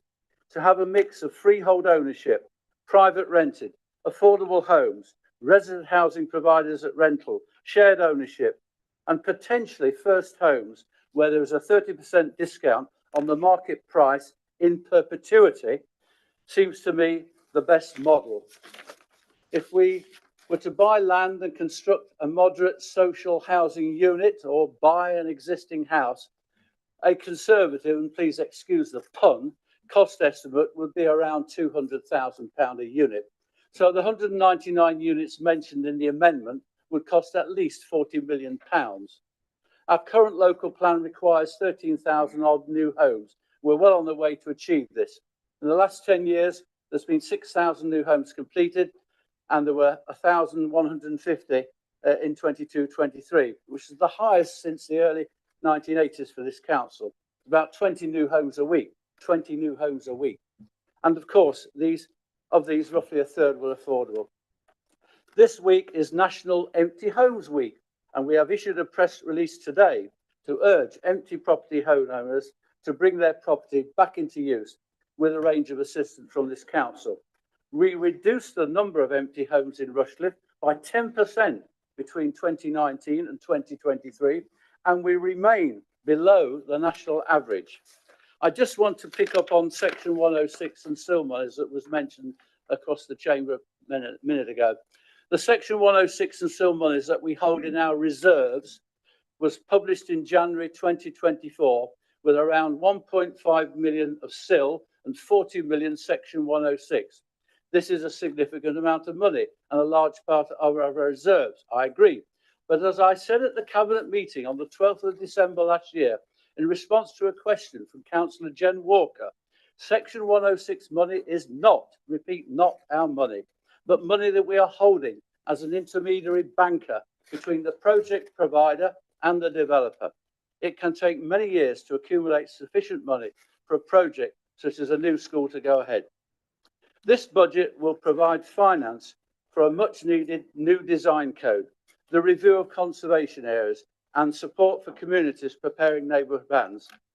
To conclude, I'd like to thank all the officers for the work that they do in the support of my housing and planning portfolio.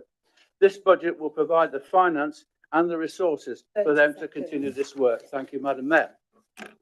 Thank you. Councillor Matthews, and then it'll be Councillor Gaunt. Councillor Matthews. Thank you, Madam Mayor. I'll keep this very brief because I completely agree and endorse everything my colleagues, Councillor Rex Walker and Councillor Upton, have just said. There was quite a bit of criticism from the opposite side of the chamber about national government, the county council, police and fire authorities and the way that they have risen their parts of the council tax take. I don't think that's a particularly fair criticism because we're talking about Rushcliffe here. This is Rushcliffe Council. Those aren't things that we can affect. And last time I looked, there weren't any MPs sat on this side that could affect anything the national government is doing. And also, the last point I wanted to make is just around the council tax. We heard saying that it should be raised by the maximum. Well, actually, keeping council tax low is important for our residents. It is important for our council taxpayers. It is even important for those on the lowest incomes within Rushcliffe, as those few pennies do matter a great deal and can push people over the edge and into financial difficulties. And I know I've been speaking to some that are in that exact position. So maintaining council tax as low as possible and using it prudently is the wise decision, which is why I will be backing this budget. Thank you. Okay, thank you. Councillor Gaunt, and then it'll be Councillor Sim. Thank you, Madam Mayor. I just want to go back to the beginning of what this is, right? Because it seems to have got a little bit lost. The councillors, who, especially the ones who are spoke very well and very clearly about how passionate they are about your budget. The budget remains intact. It's still within the framework of the costing and all that sort of stuff. We're asking for 2 small amendments, right? We're not making a leap to building council houses. We're not even making the case that council housing is better or not. That's what a feasibility study would do. That's what we're calling for. And out of the grand scheme of things, £20,000, we could discuss whether that's a huge amount of money or not within the realms of this budget. So we're asking for £20,000 for a feasibility study to look into that. Councillor Upton quotes here says, it seems to me to be the best option, the one about the housing mix that we have. Yeah, that's your opinion. That's great. And you are obviously an expert in that field. So that's brilliant. But so would be the people carrying out the feasibility study, who would look into the whole thing holistically and probably come up maybe with a different opinion, maybe with the same. Yeah. But we can trust those experts to come up with that opinion rather than just our own kind of gut feeling. So I'd go for that. What I would say is that we're only asking for 2 simple amendments. That's all. And those simple amendments that are fully funded are there to help our residents. And that was the key factor at the start, is just to look at whether we can offer a housing option that's more affordable for people, because at the moment, a 20% discount off the market rate is not necessarily an affordable way to buy a house in Rushcliffe because of extremely expensive housing that's here. You might want to think about that. And then also to try and make sure that people can go into their homes if they're injured or if they're unwell or they have other disabilities, to be able to access housing correctly and get some work done in their homes. I just don't see why we couldn't vote for it. Everybody on that side of the room can vote for the budget because it exists still. And then everybody on this side can vote for the amendment at the same time by saying no to the budget as it stands, accepting the little amendments, and then we've all got what we want, haven't we? It's very simple. So no to the budget, and then we all go yes to the amendment, and then we all walk out for a little wee break, and everybody's happy. Okay, it's that simple. Can we just go and do that for a tea break? Thank you. Yes, well, it has gone half a state and I thought it might be possible by then, but we go on. Councillor Sims and then it'll be Councillor Chewing. Good evening, everybody. It's great to be here. Where do I start? I grew up in a council house.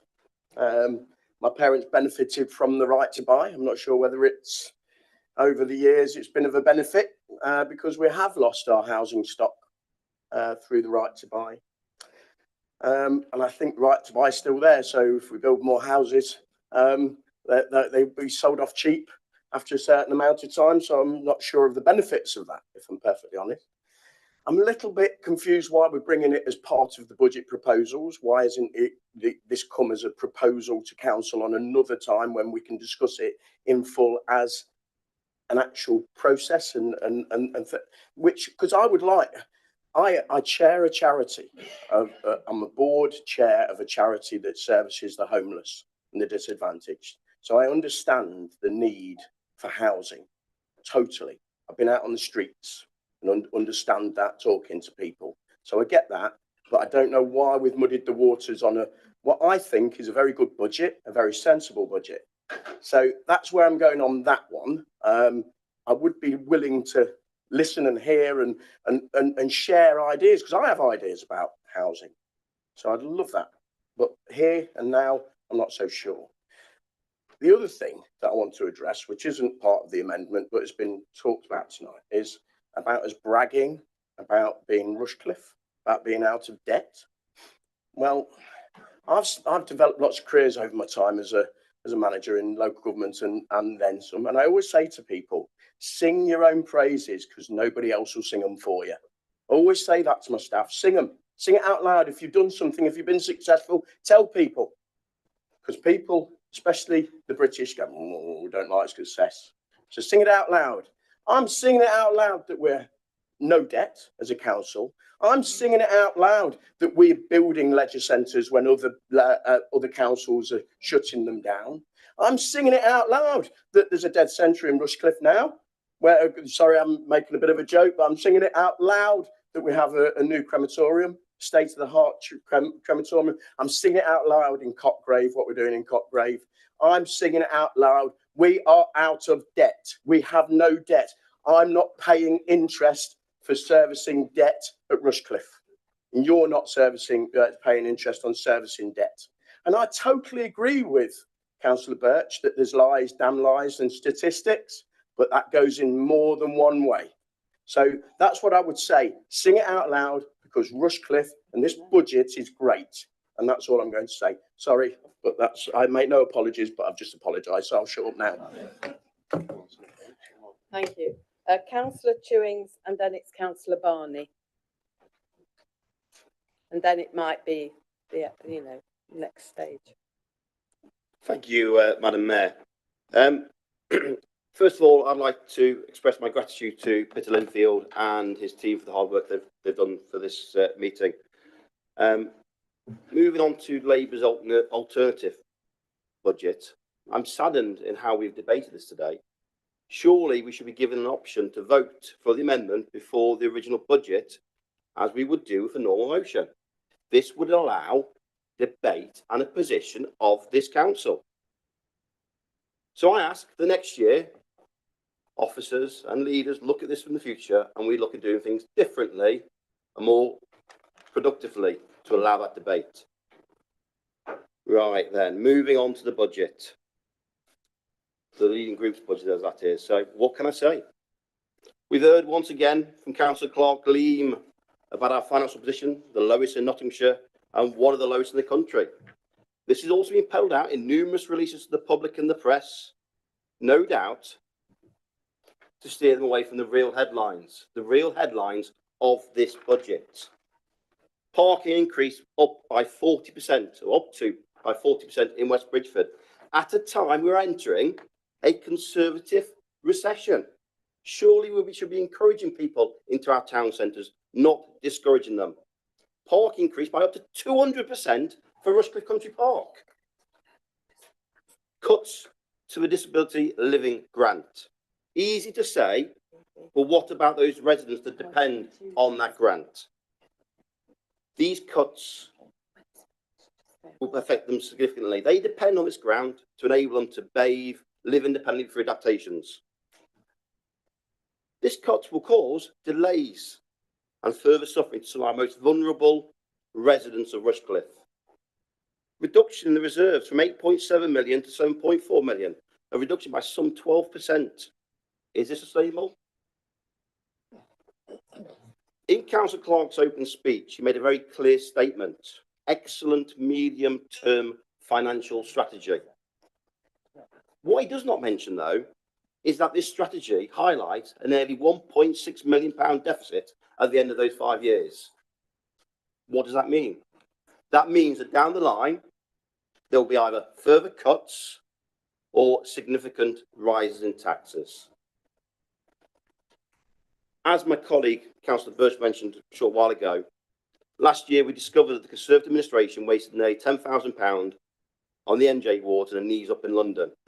At that time, and at that meeting, Councillor Clark stood in this room and highlighted how much of a small fraction of the budget that was. All recorded, all on YouTube. Yes, nearly 10k is a small amount. However, let's look at the cuts we're putting forward today. Reach Rushcliffe, £5,000 from this year, £5,000 from next year. Rushcliffe Community Voluntary Services, £8,000 this year, £8,000 next year. The Mayor's Christmas Party, £4,000. Public conveniences, £15,000 this year, £15,000 next year, then £1,000. So we're making these cuts, right? Sure, that £10,000 or nearly £10,000 will be better spent on the service of this community. Going back to those public conveniences, that's a cut of our grant funding towards those parish councils. That's going to be passed on to those parish councils' precepts and further increase in taxes for the residents of Radcliffe-on-Trent and Eastleigh, further taxation caused by this Conservative administration. I will not be supporting this budget. Thank you. Thank you. Can I just refer to our monitoring officer, to Gemma, just to say a few words, okay? Thank you, Madam Mayor. Just on the point that you made, Councillor Chewins, and for the rest of the chamber, just to be clear, the debate tonight and the procedure that we're following from the flowchart is in the Constitution and was adopted by the Council in July 2023. Thank you. Okay, thank you. It's now Councillor Barney, followed by Councillor Wheeler.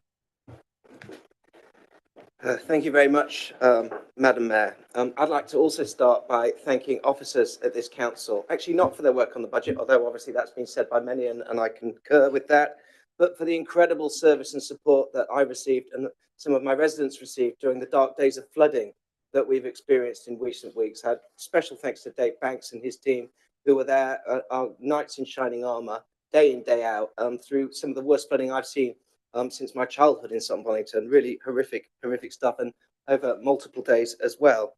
And boy, was I glad that we were in a position to help. And boy, am I glad every single time that the Life Band, this Life Arm, this support system that we have in this country of local government can do things like that, can intervene.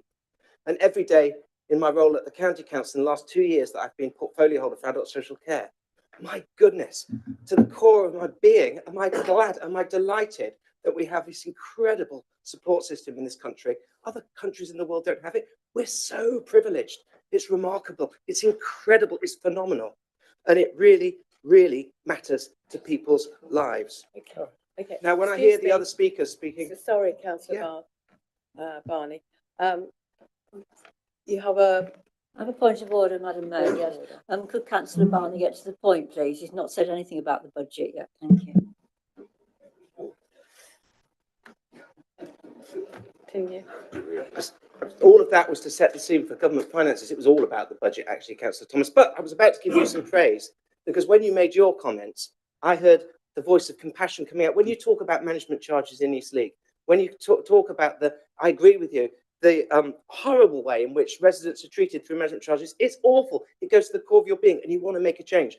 When I hear Councillor Walker talking about the need to build more homes, I hear that coming from a place of compassion, a place of concern, a place of care. When I heard Councillor Mallender talking about the environment on this day that we've heard the sea levels, the temperature of the sea are hotter than they've been in human history. These things are terrifying. These challenges are immense, but we need to meet them with the arms of support that government can provide. And the way we do that is through sound economics and sound finances. And so where I take a disagreement with some of the comments that were made on the other side is this suggestion that we should always burn and spend our reserves. I'm glad we haven't done that at the county council. I'm glad we haven't done that here, because you do need to have balanced budgets. You do need to have money left for the rainy days, because they come, as we've seen through the years of COVID, as we've seen through the energy shock that we've been through, these things which have caused the inflationary effects that we've had in the last months. And it was suggested that some people don't think it was good. I have never been more proud in my lifetime than when we put our arms around the citizens of this country. We paid the wages for a couple of years. We've paid people's heating bills. And as Chris Mason said on the BBC News last night, this has cost a fortune. So much money has been spent. You can see this expenditure from space, all because we managed to maintain sound budgets that we still are able to pay away. It still really matters. And so I applaud the budget here tonight. I applaud this council that it does and prudent budget, and I'm glad that it does. And my heart breaks, actually, when I see Birmingham City Council, when I see Nottingham City Council, when I see councillors who care, just like we all do in this room, having to make the most horrendous decisions, which is the last thing they'd ever want to do, the last reason anybody would ever be elected. I'm going to close just in making myself incredibly unpopular, because I was actually at an award ceremony last night in London. And would you believe it? I stayed in a hotel. The hotel cost £198. It was a Premier Inn. It was the cheapest I could find. An absolute rip-off. I was there because I wanted to represent my company, the 100 people that work in our company. I couldn't be bothered to go and collect the award, but it mattered for the effort they put in. And I'm proud that this council went to the MJ Awards and that we received that, not for the councillors. It's hard work going to these things. You say swilling champagne. I'm exhausted. The reason I'm late today is because I was in London, because I didn't want to go, but I did it for my staff. And I'm glad that we did it for our staff here, who I'm proud to shout and shine recognition on with great delight. And I know that other members in this chamber would also feel the same way. Councillor Thomas laughs, but I know that you care. Thanks so much. Thank you. We have Councillor Jonathan Wheeler next, and then Councillor Butler. Thank you. Thank you, Madam Mayor. It's always hard following my colleague, Councillor Barney, so I've got the graveyard shift here, but there we go. I think, first of all, I want to rise to welcome the investment in our leisure facilities. My colleague, Councillor Sims, talked about other councils, and, we've got Council Broxtowe closing leisure centre, we've got issues of one in Newark, and we've got other councils who have closed leisure centres recently, whereas we are investing in them. What we've seen with Bingham Arena, Cotgrave and Kiev Leisure Centre investment this year, we should be really proud of that. And in terms of play parks as well, I've been to many play parks this year, the ones that we're refurbishing, ones we're going to be doing the next year or so, and it's fantastic money we're putting in, where again, other councils are closing them. And just to touch on Rushcliffe Country Park, which I know has been mentioned about increasing the charges. I mean, if you compare Rushcliffe Country Park charges to, for example, Woolerton, where Country Park, which I mean is a fraction of the cost, and I would argue all day long that going round, there was my colleague, so Woolerton, it's £5 to park at Woolerton, and in terms of that compared to what you've been paying at Rushcliffe Country Park is an absolute fraction, and the investment we put into that park is phenomenal. I've been there many, many times, and the main reason for the car parking charge is to help churn at the car park. I've been there many times where you can hardly park. I've been going around myself trying to find a space, and and what I mean, been late to a couple of appointments there. And what's really crucial is the amount of people who have then turned around and gone away. And I think that's real disappointment that they can't go and enjoy the park. I've seen many people in the early morning who are parking up and going to nearby visitors. It's quite cheap. I mean, why wouldn't you? Instead of parking on the road, which I want to park on that bend, I'll show you going into the car park, you'd lose a few wing mirrors, I think. So it's absolutely crucial that we have that churn so more people visit the country park. So by trying to get the balance right on the charges, I think we've absolutely made that. And I just want to also talk a bit about, a lot of figures going around about debt and the reason why we have a council tax as we are. The reason we want to be debt-free as a council is that all our money goes on delivering services and not servicing debts. And it's easy to put, front figures about. We talked about Bassett Law. I mean, Bassett Law, £97 million worth of debt that council has. I mean, that is a debt of £818 per person by the figures that are probably available on the website. And that is frightening. That's people in council house as well who've got that debt from the council around their neck as well, in terms of that's going to be, instead of going on services, paying that debt and going forwards. Ashfield, another example, £82 million worth of debt, who before April Fool's Day came early by trying to claim they had the strongest financial position in Nottinghamshire, which I think we all know is absolutely absurd when you look at our financial position. So it's really important that we want to keep our to be debt free, so we can keep putting that fantastic money into services. And we shouldn't be abashed by the people we have in our borough. We shouldn't criticise people because they're in a bigger house or in a smaller house, everything else. And I've never been a Van D property, but I'm never going to turn my nose up people in those property. They deserve proper service as well, which is what we are delivering as a council, what I'm proud that we are. And just to find about housing, which not to just to go on my colleague Councillor Upton there, we should be proud that we've actually got more affordable housing in other districts. And actually, we took housing allocations from the city, to make sure that we would build more homes for residents. People can live here. That included affordable houses. That could have gone into the city instead, but they chose not to. Instead of building student houses where they get hardly any money off in terms of council tax there, and probably one of the reasons in the position they are. So I think, again, that point shouldn't be lost about affordable housing and people who've got the chance to buy a home here in Rushcliffe. And he talks about where to build social housing as well. But if you look at a lot of our estates where we have built homes, the fact that we have that mix of people who are in a council house don't have that snobbery because they are in the mix of other houses as well. So I think that's really important, because if you're on a road or estate just for the council houses, that unfortunately there is that snobbery by some people. But in fact, I've gone around estates, for example, in Walton, which is my counterpart, and you can't tell if someone's in a council house or not. I think that's really, really important. We should be proud of that to help the social cohesion of our borough. So I absolutely support the budget tonight, and I know we got some political posturing, etc., and we have different views with some more reasonable colleagues. And again, I want to echo, thank you for the group for an amendment. I think it's really important that you do that, and though we may not agree on it, it's really important you put that forward for democracy and to allow a healthy debate here tonight, rather than other groups who just want to complain and snip from the sidelines. Finally, the Stable Facility Grant. So we've got to talk about cuttings this. I think to put this in context, £3.5 million we're putting in over 5 years into Stable Facility Support Grant, and that's a lot of money. We put an extra 0.5 million in. 30 seconds. So we put an extra 0.5 million pounds in because it was important to make sure we met that demand. I sit on the Health Wellbeing Board of the Council, and the main issue is the funding we're getting, the overall pot. And I'm working with colleagues and Councillor Matt Bryan in his role to get a big share of the pot, because there are some district councils who aren't spending the money they have, and they're not allowing us to have that funding. Rather than calling out here tonight, I want to keep working with colleagues to get that funding. Funding's there, rather than just keep using our reserves. We want to make sure we get the fair allocation from our colleagues and from that fund, so we can spend it on the facilities. But we are absolutely determined to spend as much money as we can to adapt these homes for people. Your and so 5 keep minutes pushing is for. up. Thank you. Thank you very much. Thank you. Councillor Butler. Thank you, Madam Mayor. Well, as we all know, running a council, especially in challenging times, is never easy, and it's not easy. But it's not easy being in opposition as well, as you are finding out. And I've been in opposition parties as well, and it is not an easy job. You have a particularly, or the opposition parties have a particularly different job here in Rushcliffe, because the fact of the matter is we are a good council. I heard reference made of cheap council. Well, I would beg to differ on that. I would call us a quality council. And it's not just me saying that, but not so very many weeks ago, we had external reviewers saying words to that effect. So let's not talk this council down just because you might be in opposition, because I know that you like it really. Anyway, just going back to the budget, can I just, I mean, it's a big report, budget reports always are, but I've been looking at page 80 and 81 and looking at the capital investment that this council is going to spend, not just this coming year, but in the next 2 or 3 years in the strategy.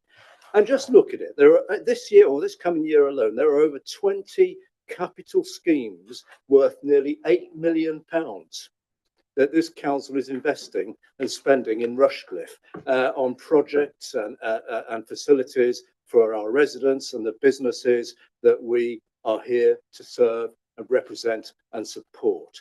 Let's not get away from that. Not many other councils, comparable councils to us, are in a position to be able to spend that sort of money, invest that sort of money in its own communities during the tough times that we all know that we're in. So really, we need to remember, again, it's the sound financial management that's allowing us to do that. Now, I haven't got long, but I'd like to highlight just a few of these capital schemes. Let's have a look. I've just picked a few out from the report tonight. £2.5 million for registered housing associations and providers. So we've had the discussion about whether new social housing, council housing is right or wrong, and I'm not going to go over that argument, but the fact is we are putting £2.5 million to the registered housing providers to support them, and then in turn support their tenants. One of my colleagues has already mentioned this, but nearly £2 million on the improvements to the Copgrave and the Keyworth leisure centres. Isn't that great? And I'm especially pleased about the Copgrave one because it also means that the youth club that's in that same building is also going to benefit with enhancements, and that surely has got to be welcomed. Also, in the world of business and especially small businesses, which we rely on so much, the Manvers Business Park, I think it's 200,000 going into that to improve it. And as we know, in the last couple of years, we've had, again, as a result of our the council's policies, has had lovely brand new business units built, all to support employment and investment in the area that we know is the bedrock. We can't do anything without businesses and employers. So come on, let's not talk it down just for the sake of it. We need to welcome this budget. We need to support it. And finally, there's reference, just going back to one of the capital schemes. You may not have noticed it, and it's not ever so clear when you read it, admittedly, but £190,000 for highway verges in Copgrave, Bingham and Cropwell Bishop. I've been banging on about these for years, and I know nothing ever, things do tend to take a while to happen, but I'm so pleased to see this because certainly in Copgrave and Cropwell Bishop and parts of Bingham, we know that there are houses that were built 60 years or so ago where many houses didn't have one card, let alone 3 or 4. And we all know the problems we have nowadays of cars parking on the streets at night causing congestion. But in these areas, there are some green verge, or they were green verge areas where people are, they're having to park on them because there's nowhere else to park. And as a result, we know what's happening is churning it all up, making the right mess of their areas. Simple requests have come to me and other councillors over the years. Sort it out. Oh, yes, I'll be 30 seconds. So, can we do something about the mess here? We've said yes, hopefully one day, and we are getting to that day. And I'm so pleased to see that. In the greater scheme of things, it's a relatively small amount of money, but this will mean a lot to our residents, where these messy verges are going to be, I don't know what they'll do, but they're going to hard stand them, make them neater. This is the sort of thing people want, and this budget is allowing us to do so. So I really would encourage colleagues to be brave and support our budget. Thank you, Madam Mayor. Thank you. Right, now we go on to Councillor Walker, and she will has the right to reply. Councillor Chaplin, you have already spoken. So, Councillor Walker. Okay, thank you, Madam Mayor. Yeah, great. Thank you to all the councillors for the support to our amendment, and even thank you to the opposition party, or the party opposite, who we're pleased to at least have an alternate budget. That's great to hear. It does show the potential of what we can achieve, and maybe even come to some sort of consensus based on budgets would be great. I do need to bring up the affordable homes thing, because that's not at all what we were talking about, and it does always it muddies the water, because social housing is not affordable homes. I'm not suggesting that it's not a solution to some of the problems that we're talking about, but they need to be kept quite separate because people out there are very confused when you talk about affordable homes in the way that the manner in which you speak of them. It's not an alternative to council-owned homes. It still leaves it at the whim of the market in a way that means that we can't control it in the same way. It's 80% of the market value. And they are often much smaller because of that. And that doesn't meet the needs of all of the families in our borough. I would love to hear more about the schemes you mentioned, Councillor Walker. I really thank you for your comments because I was actually kind of got to an interesting debate then for a bit, which kind of was like, oh, we're getting somewhere with this. We're actually having a conversation about something that's meaningful. It would be fantastic to get to a place where we can actually have a conversation about this outside of this chamber in a meaningful way. But the things you've mentioned tonight are still very extractive and still very market-based. And I think we do need to kind of have something that goes along both those lines. But it sounds like it could be part of the solutions we're both kind of looking to find answers for. We are just talking about a feasibility study. And it is just to kind of, and that would be feed into the kind of things that many of you are suggesting. But it's also not just about affordability, it's about safety nets. And council-owned homes are safety nets for people, and they're important safety nets for people who live here. And it is important to have this amendment in this budget today. But ultimately, we are the council who's responsible for their own social housing waiting list and for the homelessness that you brought up, Councillor Sims. There's a direct incentive to build more homes that are genuinely affordable to local people. And there really is no solution to the problems that we are facing without a substantive program of social and affordable home building. So we do need to ask ourselves, what is changing out there? Are we meeting those challenges? And do we have a clarity of purpose and accountability and adaptability? I don't think the Conservative budget has that. But it does have a little bit of that with our amendment. And Councillor Wheeler, I would love you to embrace our amendment as well because of what you're saying you're working towards, but you need to embrace this. You need to make those changes after you've embraced this change because you can't cut it and then go back and try and fight for it. Your fight for it starts tonight, and it means that you stand by it and keep it on for another year until you can make those changes you were talking about. And I do have to bring up the fact that Woollerton Park, because I'm a resident of Reddington, where the Rushcliffe Country Park is, and the difference there is around Woollerton Park, there's all sorts of parking measures. But what this is going to do is literally, I'm becoming very local here, this is just going to push everyone out into Reddington, and it will cause massive issues. There's no doubt about it. So maybe Councillor Butler's parking solutions are what we need for that too, but yeah, not in that budget either. But thank you very much for the support and the kind of encouragement. Councillor Verdi, your reply, please. Thank you, Madam Mayor. Budgets can be very emotive subjects, and I'll try and keep my voice down to manageable level so we don't have to use cotton wool. But and you'll be glad to hear, despite Councillor Sims singing his way through the chamber earlier, I'm not going to try that, but I did like your message, so thank you for that. Let me thank all members for their comments and echo what our leader, Councillor Clark, said earlier on. And I'll no doubt reiterate some of those key points, for which I make absolutely no apology whatsoever.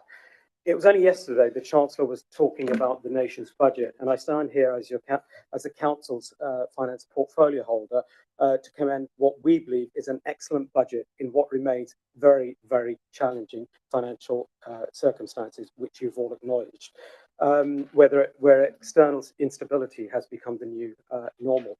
This year's budget continues to have those challenges and also builds on opportunities. But this council is a nationally recognised authority. We've been shortlisted, we've been highlighted many times, and I'm pleased to say we get on with the job and continue to deliver those excellent services. There are several principles we stand by in doing this very important job.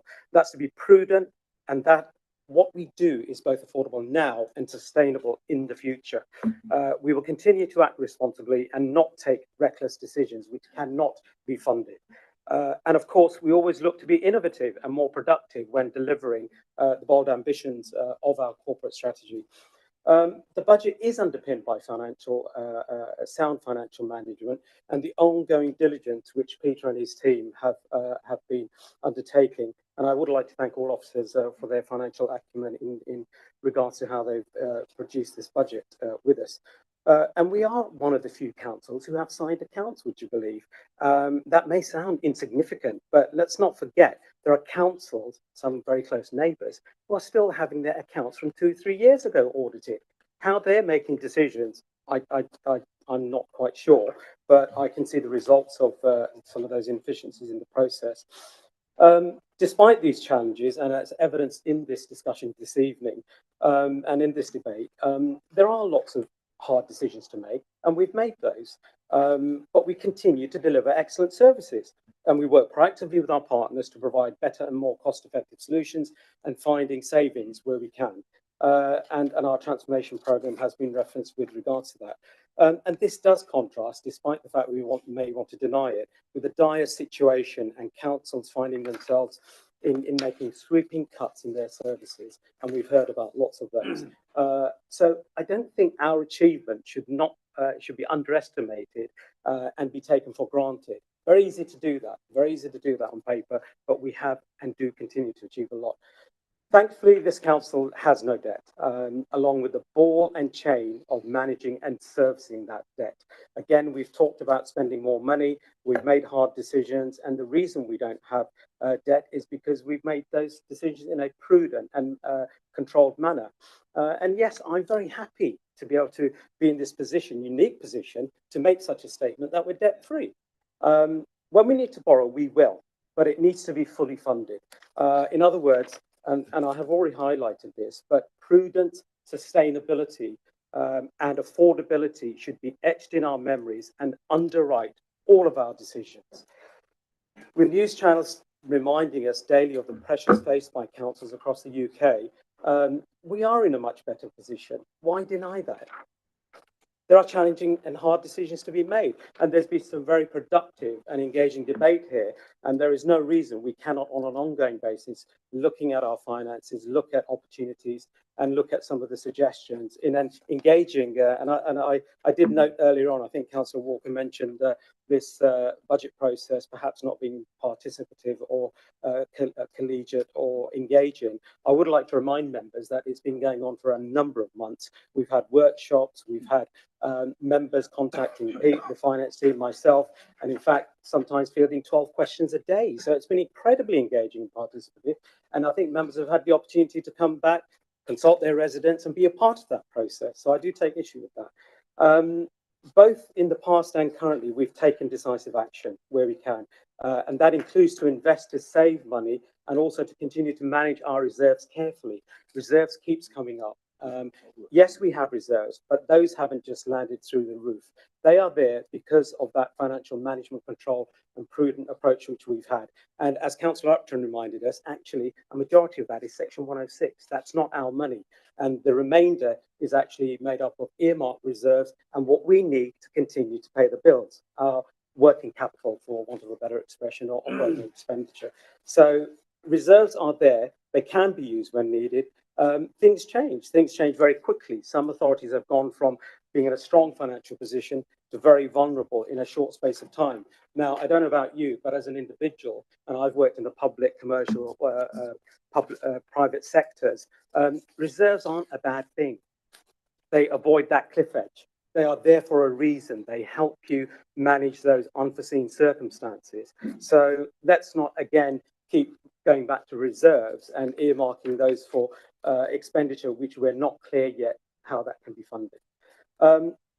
A positive budget position will prevail as long as we continue with this approach and control our costs and our income generation measures, which we've covered in the budget, including fees and charges, including council tax as well. And we continue to identify efficiencies as well. You can see I've had to cut a lot of this based on what I've been hearing, but I'm going to quickly move on. As a council, we will continue to grow the borough, galvanising our high streets and playing an active role in significant economic projects, such as the Freeport and Development Corporation.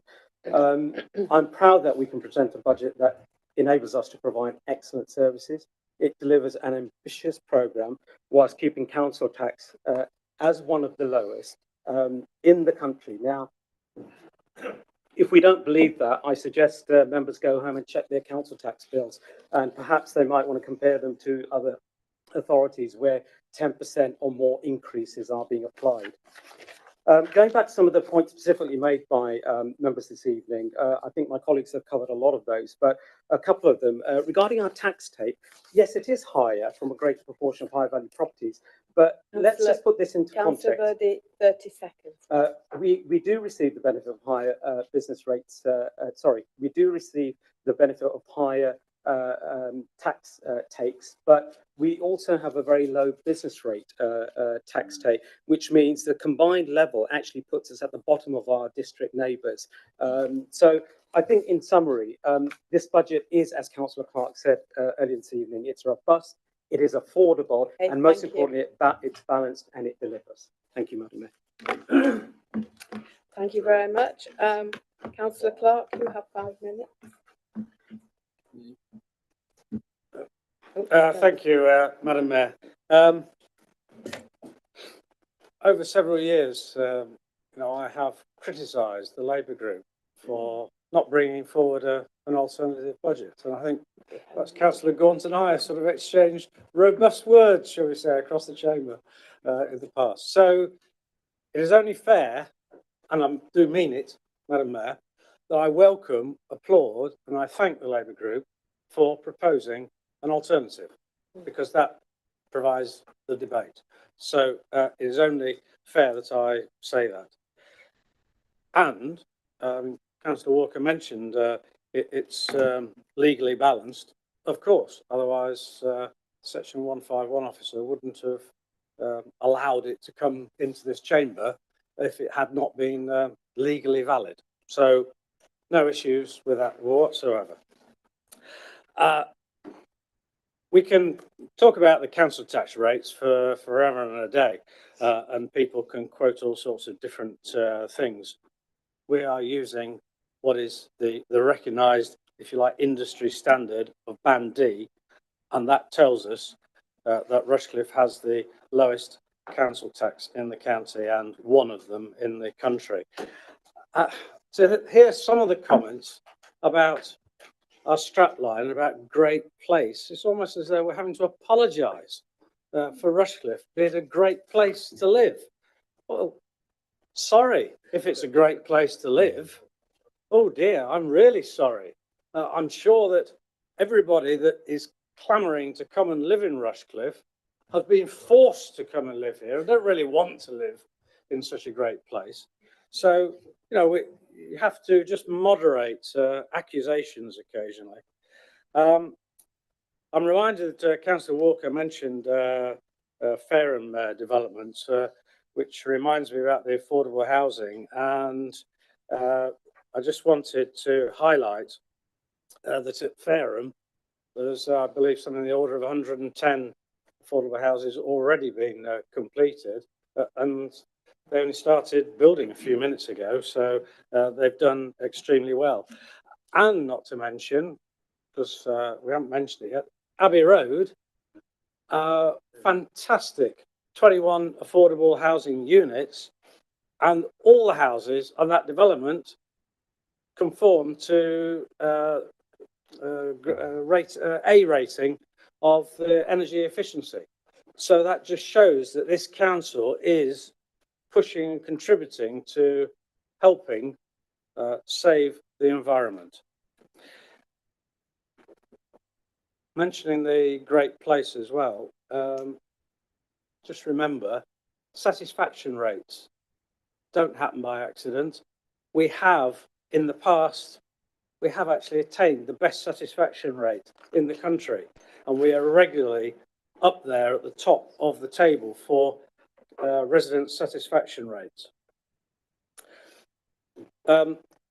Councillor Thomas mentioned open spaces, and I think we're all in agreement there, because certainly I agree that it's an issue that needs to be addressed. So I'm not arguing with that at all, and in fact we're going to be talking about that in question session as well a little bit. So that is something that will be forthcoming, and that debate will be increasing for sure. But I do have an issue about press release. As I understand it, Councillor Thomas complained about a press release preempting this meeting. There was a press release issued after the cabinet meeting, which passed the recommendation to come to this council meeting. Why shouldn't we produce a press release? So I've no doubt that press releases will go out after this meeting.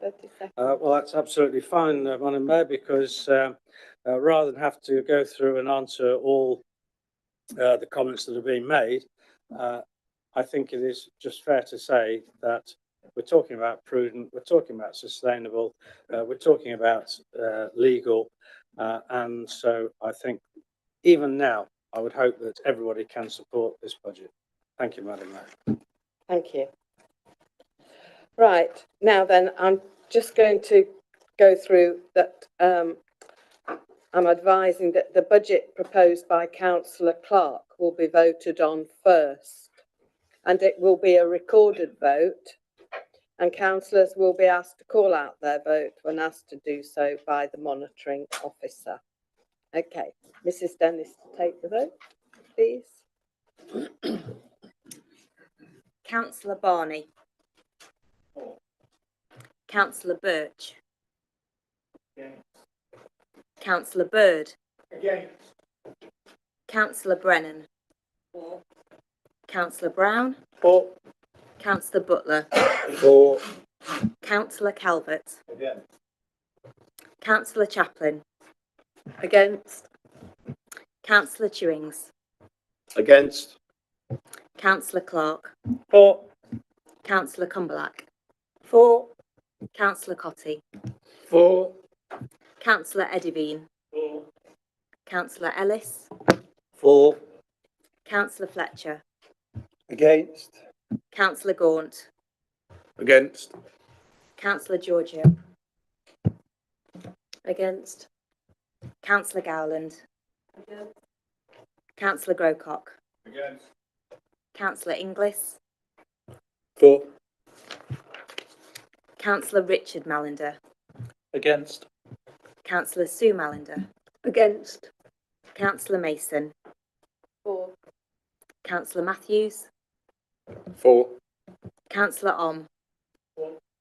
Councillor Perek. For. Councillor Phillips. For. Councillor Plant.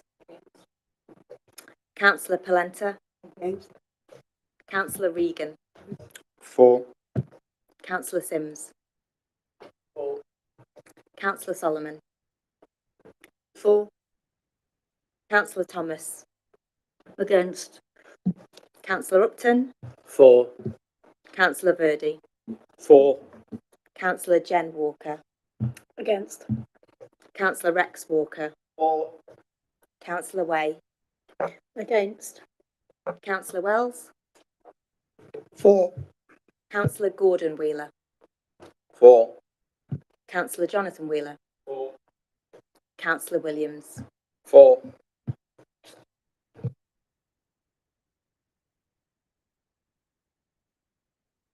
Sorry. As this vote is carried now, there will be no vote on the alternative budget because it can't win. Okay? Okay, thank you. We're now going to have a 5-minute break. If we could all keep to 5 minutes, it doesn't seem very long, but we still have quite a bit to get through. But thank you for all your input. Thank you. Right, now I'll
Okay.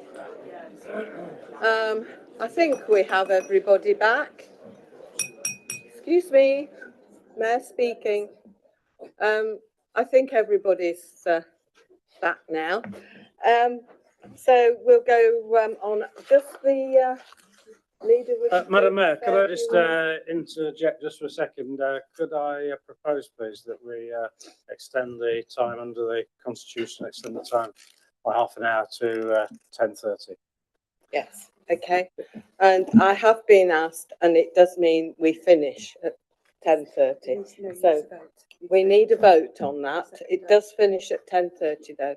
So all those in favour of having the extension until 10:30? Yep. Okay. Votes carried then. Thank you. Right. So now we go on to the number 9. Thank you, Madam Mayor.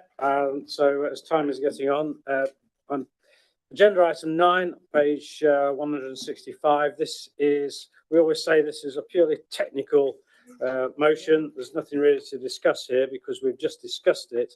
And this is the technical process of actually moving the setting of the council tax itself. Therefore, I will merely move the recommendation on page 165 and hope that everybody votes in favour.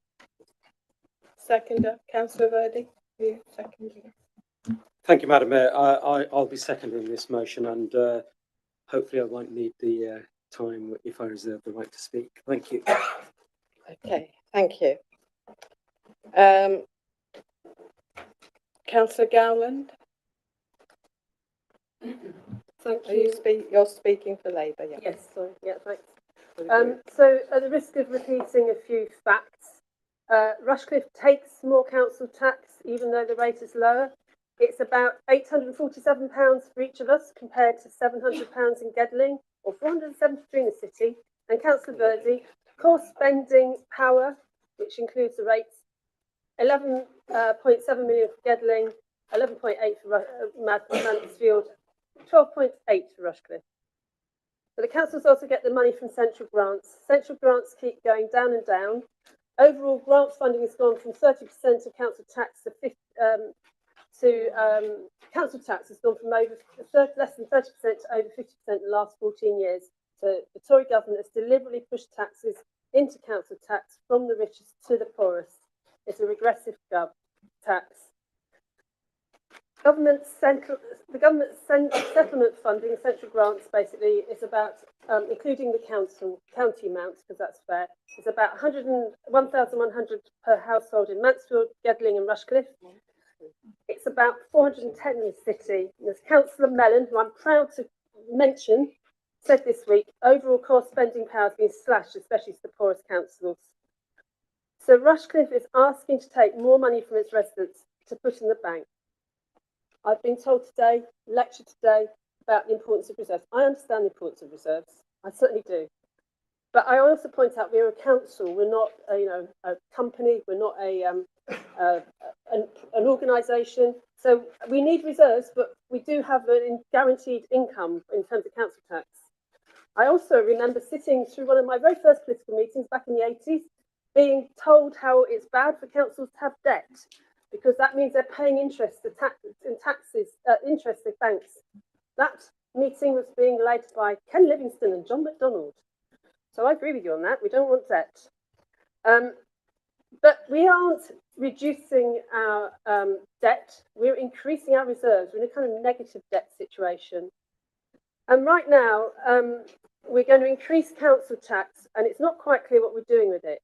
As I'm really pleased with the hashtag councils can, I'm going to be using it a lot. They should be doing as much as possible, not as little as possible.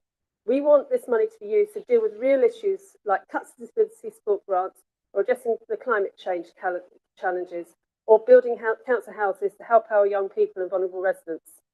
So, in short, we're happy to vote in favour of this council tax because we want to spend it sensibly in the very near future. Okay, thank you. Any speakers? Any more speakers? No? Okay. So Councillor Verdi, you have. Thank you, Madam Mayor. As Councillor Clark said earlier on, this report follows the budget which we've just approved. Just very briefly, 30 seconds, Councillor Garland. The point about council tax take, yes, we do have a slightly higher proportion due to the higher value properties, but just really to share with members, in terms of our district council neighbours, out of the 7, we're mid-range. But if we include our business rates tax, we're actually at the bottom, 9 million. And in terms of levelling up funding, also in terms of income to help support delivering services for authorities, compared to 95 million, 95.172 million, which Ashfield receives, we get 2.571 million. So I just wanted to reiterate that point. Thank you, Madam Mayor. Yeah. Councillor Clark. Oh, sorry, nothing further to add, Madam Mayor. Okay, thank you. Right, well, we then go to the vote. All those in favour?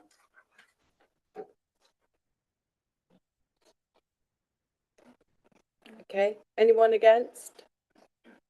No. Abstentions? No. Okay. So then I declare that the vote is carried. Thank you. Right. Now then.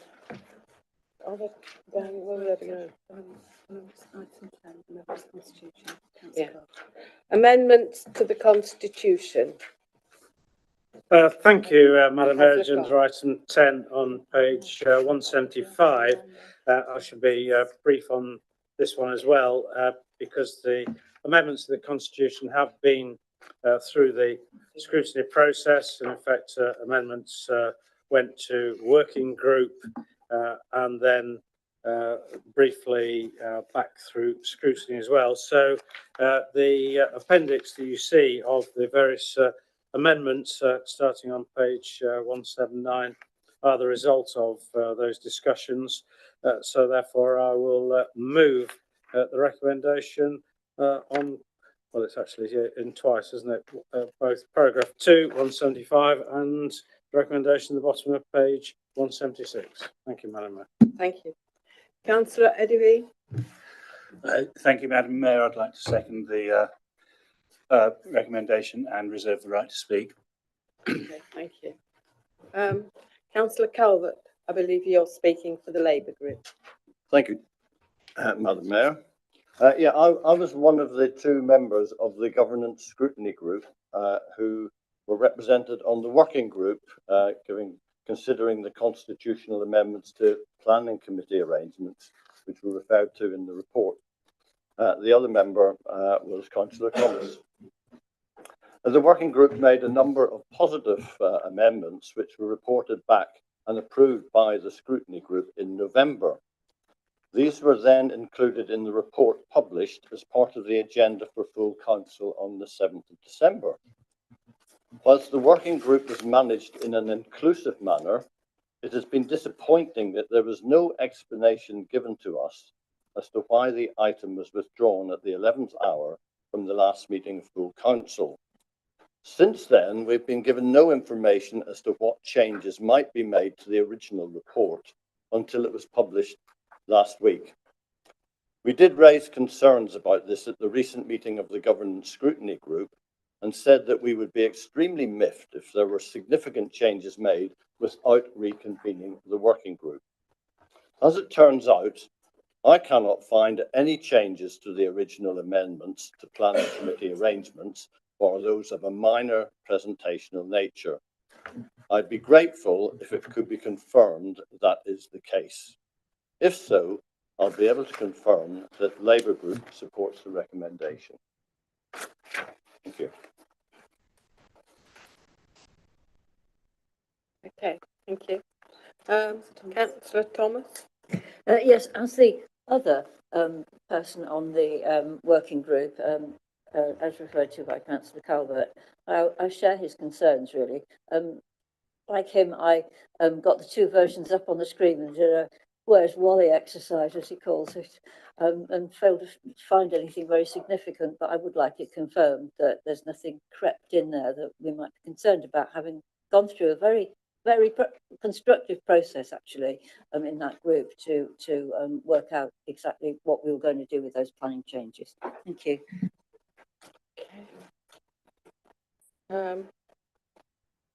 Any further discussion? No. Okay. Councillor Edivine. Thank you, Madam Mayor. Given the question that Councillor Calvert has asked, I can confirm that there was at one point some questions raised about an ambiguity of some of the wording, and so further discussion was had on that. And as you quite rightly say, you can see no changes against what was originally proposed, and that therefore that is what has come forward. If that's Councillor Clark. Thank you, Madam Mayor. I think Councillor Edivine's said it all really. Nothing further to add. Okay. Thank you very much. We'll go to the vote then. All in favour? Yep. Anyone against? No. Any abstentions? No. Okay. I declare that the vote is carried. Thank you.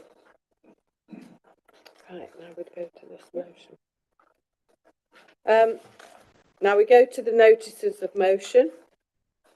The notices of motion submitted under standing order number 12. So I go to Councillor Calvert again.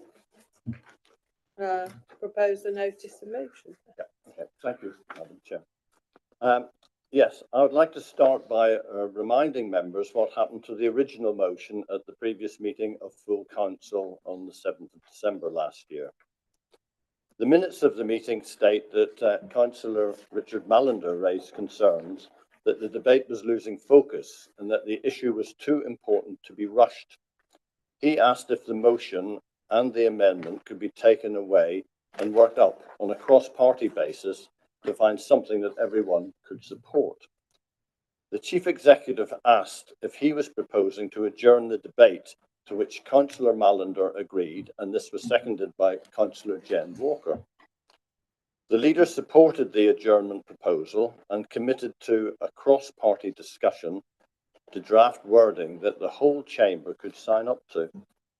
He also asked that the minutes should show that all councillors were in agreement with the sentiment of the original motion, but were anxious to get the wording right so that the most effective action could be taken. Since then, there have been very positive discussions between members of the Labour group and Councillor Inglis, and some very helpful support from officers, in particular Dave Banks and Donna Dwyer. I'm now very pleased on behalf of the Labour group to move this new motion on the issue of reducing occurrence of violence against women and girls in Rushcliffe. The new motion is supported by the Labour group and the majority group, and I would commend it to all other members of the council. In summary, it acknowledges that violence against women and girls is an issue which remains far too prevalent. The recently published Nottinghamshire Violence Against Women and Girls Strategy and Action Plan has been developed by a range of partner organisations led by the Police and Crime Commissioner and includes all the Nottinghamshire local authorities. I believe that it was circulated, in fact, to all members of the council. It is a comprehensive body of work and sets out a programme which is ambitious but achievable. It is important that members will have an opportunity to monitor the progress of the action plan, and the first report will be made to the corporate overview group during the forthcoming financial year, 24-25. However, we must not forget that all partner organisations should continually review their own internal practices in dealing with this issue. These could include levels of commitment at a senior level, internal workforce training, and the level of resources allocated to such an important issue. With this in mind, the Council will seek re-accreditation as a White Ribbon UK organisation in 24-25. This is designed so that organisations can set their own realistic targets and outcomes that are achievable and will lead to lasting change. Thank you, Madam Mayor. Thank you. Anybody wish? Oh, yeah, sorry. Councillor English. Thank you, Madam Mayor. Yeah, I'm sure we're all in agreement with this important matter. It has been a refreshing exercise, really, for a cross-party recommendation. So I do thank Councillor Calvert and his group for working together. And I say, well, let's thank Richard Mallender as well, Councillor Richard Mallender, for his pragmatic suggestion at the last full council that brought this together. So perhaps it bodes well for future pre-discussions to common interest cross-party motions. Who knows? The German has enabled some good conversation between us and the officers, Dave Banks and Donna Dwyer, in determining a positive course of action. So it was very interesting and informative to confirm what Rushcliffe Borough Council already has in place for its staff and residents, and their very active role with multi-agency partnerships, especially with ongoing work to achieve their DAHA accreditation, which is a Domestic Abuse Housing Alliance. And timely to the Crime Commissioner's Nottingham Violence Against Women and Girls Strategy and Action Plan, 24-27, which will be republished tomorrow. And it's interesting from that document, which will circulate to everybody today to have a look through, is the joint statement from everybody, and that includes Rushcliffe Borough Council, all the other councils in Nottingham Police and the Crime Commissioner. And I quote, "We have come together as partners, united in the challenge to tackle violence against women and girls, against related crime. We have worked as one to create this strategy for Nottinghamshire and are committed to its delivery across all of our responsible areas. The aim is to make Nottingham and Nottinghamshire safer for women, girls and everyone that may be impacted by this type of crime," which is commendable. Rushcliffe also involves involvement with strategies and policies, campaigns. You know, we ran the one a few weeks ago for Ask for Angela, the accreditations, which Councillor Calvert alluded to, the White Ribbon, and the DAHA they're working to, community safety initiatives, housing options. Excuse me, because I'm having a bit of trouble with vision tonight. So, funding pet fostering, and we've also mentioned some future councillor training, which I understand is in place. So my thoughts are clearly documented in the previous minutes regarding violence against women and girls, and to general domestic violence that we should be doing everything possible in our remit to address. And add another message from another party that we also must recognise that violence is not only directed against women and girls and not always carried out by men, and that physical violence is not the only form of abuse. So we can't be complacent. We must evolve. So this motion brings to head an ongoing review and provides recognition and awareness to the council's work. So I trust everyone will support this motion, and I'm happy to second it. Thank you. Any discussions? Councillor Gowland, please. And then Councillor Polenta. Thanks. I will be brief. I was originally the second to this motion, so I just want to point out one thing that I really, really hope that we will take on board as council. By the time we get to asking for Angela, it's too late. It's too late for the usually woman, and actually it's too late for the person who's usually a man and a boy.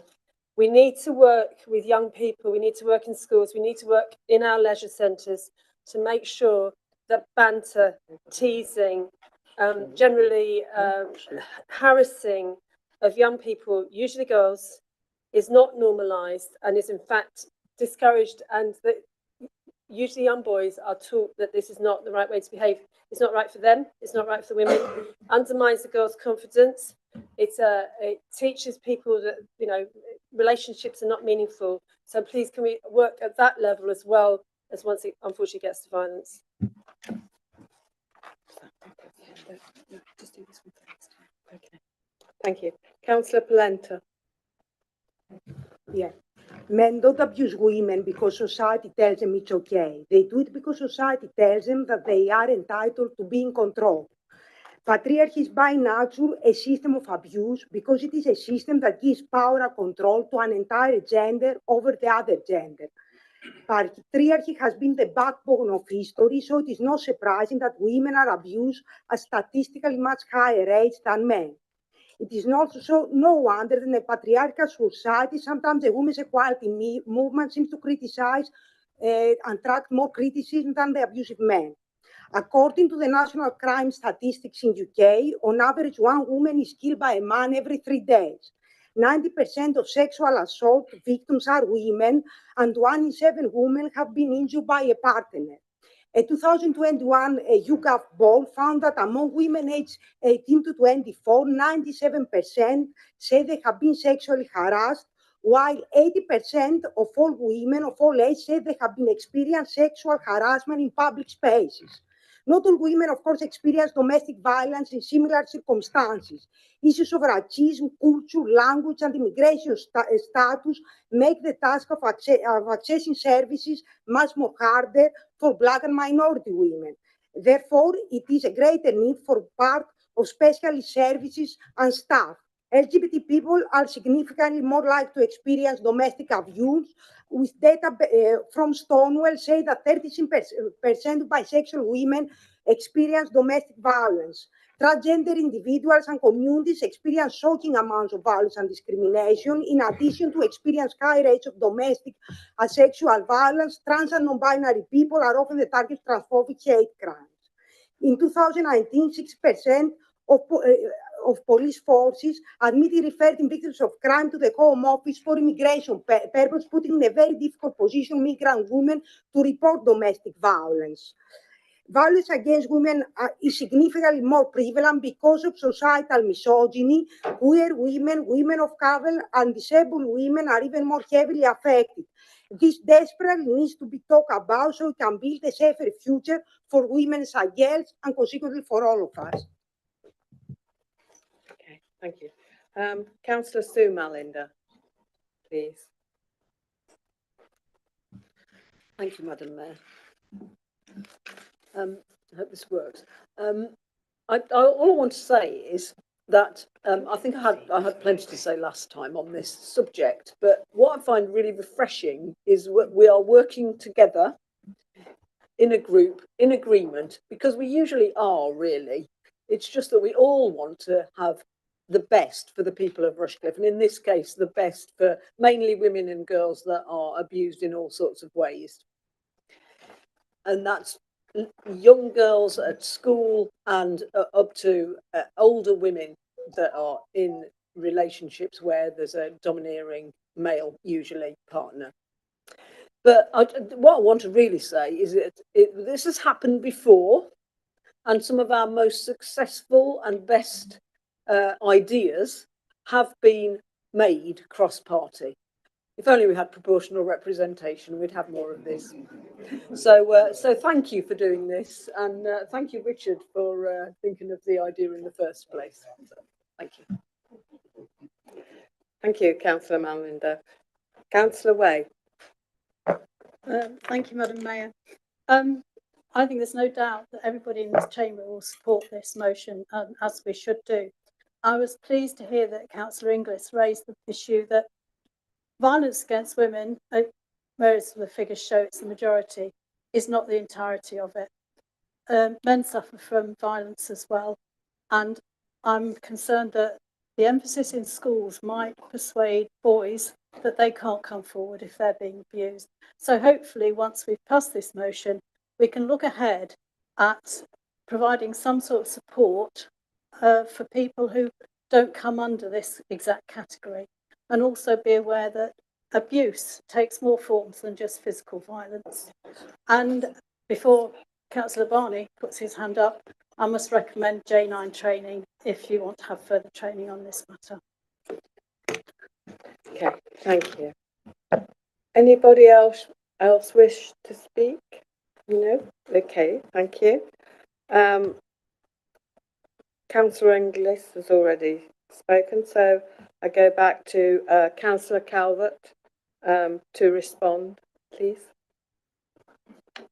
Yeah, I've got very little to add, Madam Mayor. It's getting up to 10 o'clock now. I'm just going to say that it feels like we're at the beginning of a very long journey, and I hope this time next year, when we've had reports through the scrutiny and overview, that we'll be able to hear of improvements in Rushcliffe and throughout Nottinghamshire on this really important issue.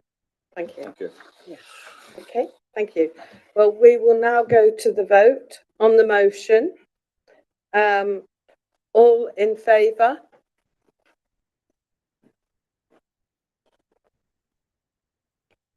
Anyone against? Abstentions? I declare that the motion is carried, and I look forward to hearing and seeing all the results. Thank you. I now go on to say I do understand that the Conservative group are going to propose an amendment to the next motion. And I therefore do not believe we will have enough time to debate the motion and the amendment before 10:30. So I'm going to therefore say that we move to the questions and bring Councillor Chewing's motion to the next meeting. I think this is an appropriate use of our time. Okay, thank you. So we go now to the questions, please. Right. Councillor Plant, you have the first question that you are going to put to Councillor Upton. Have you got your glasses? Put them away. You can borrow mine. Thank you for that offer. Thank you. Yeah, and it's quite a long one, so I do need them. There are significant pressures on the Disabled Facilities Grant Service and budget. Demand exceeds the Council's grant allocation. Building more adapted and affordable housing would help alleviate pressures on this grant. The Council's Local Plan Part 2 Policy 12, I think, Housing Standards, states that in developments of more than 100 dwellings, at least 1% should comply with building regulation requirements M43A, which is a purpose-built adapted property. How many such properties have been built on currently completed sites? Thank you. Thank you. Councillor Upton.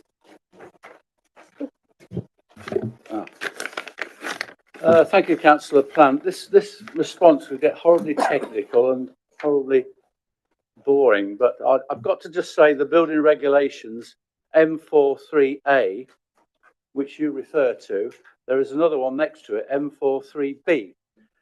Your query is all about what properties can be adapted or adaptable, whereas the second point is from the building regs, what properties are built a turnkey and are already accessible. So with your agreement, I've put the two together and respond that whether they be adaptable or already done.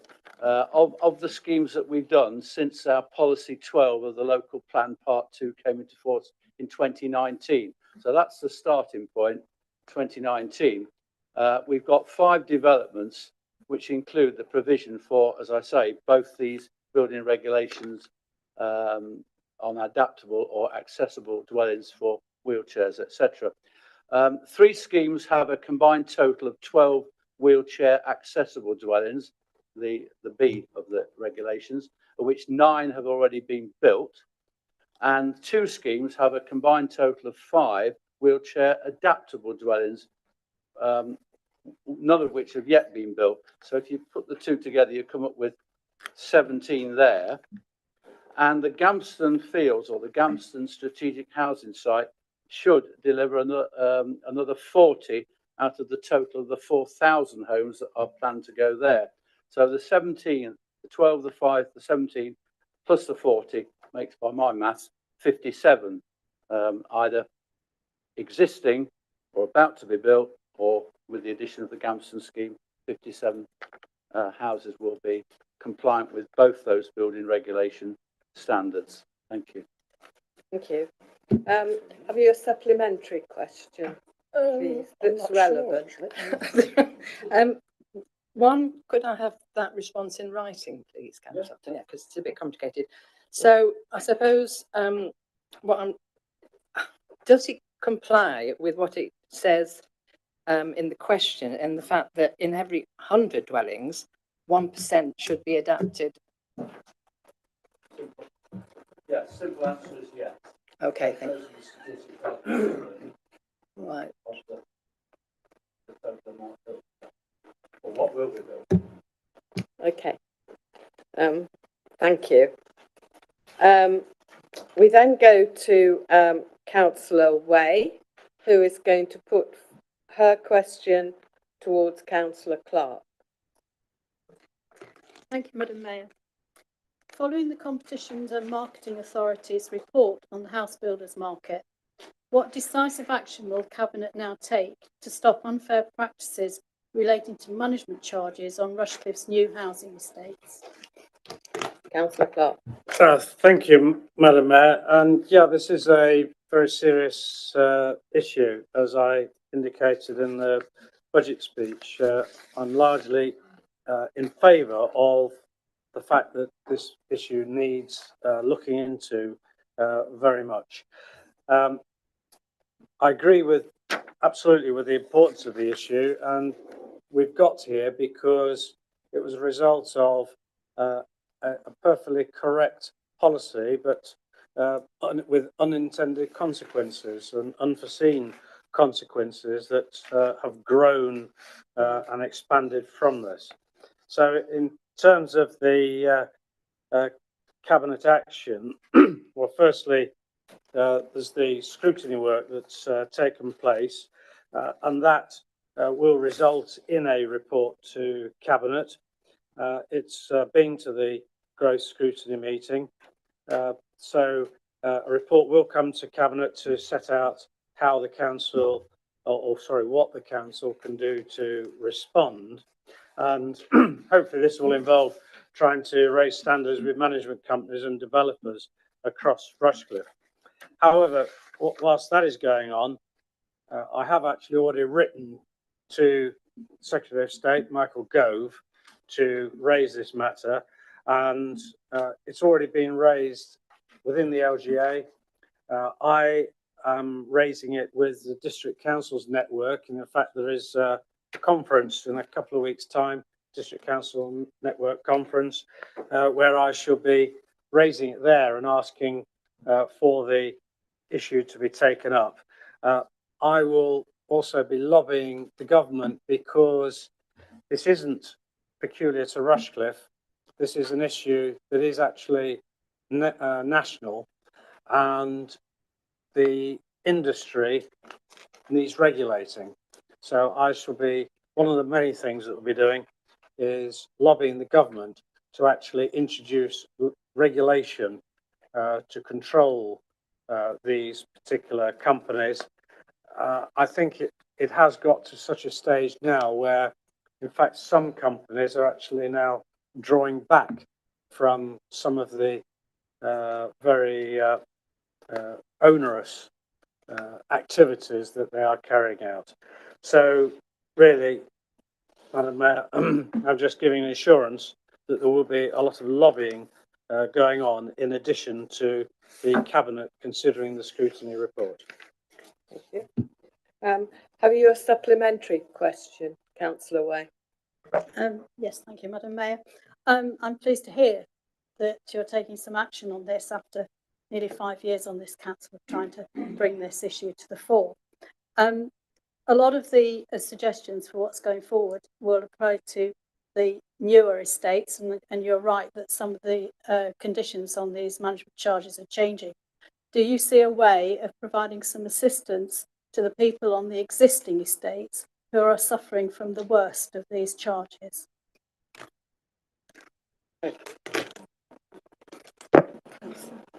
Thanks.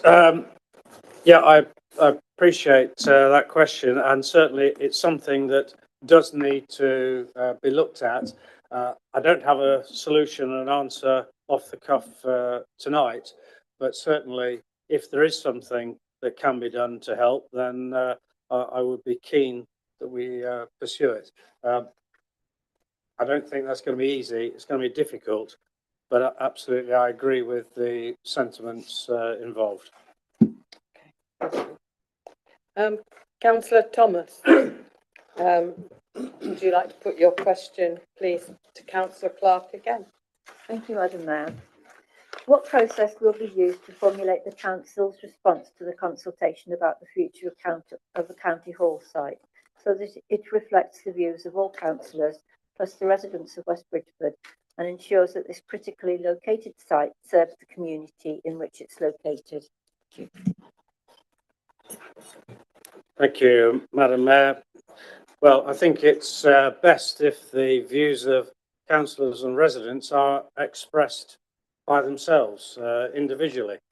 So I think if councillors want to express their opinions and any resident will be able to express their opinions.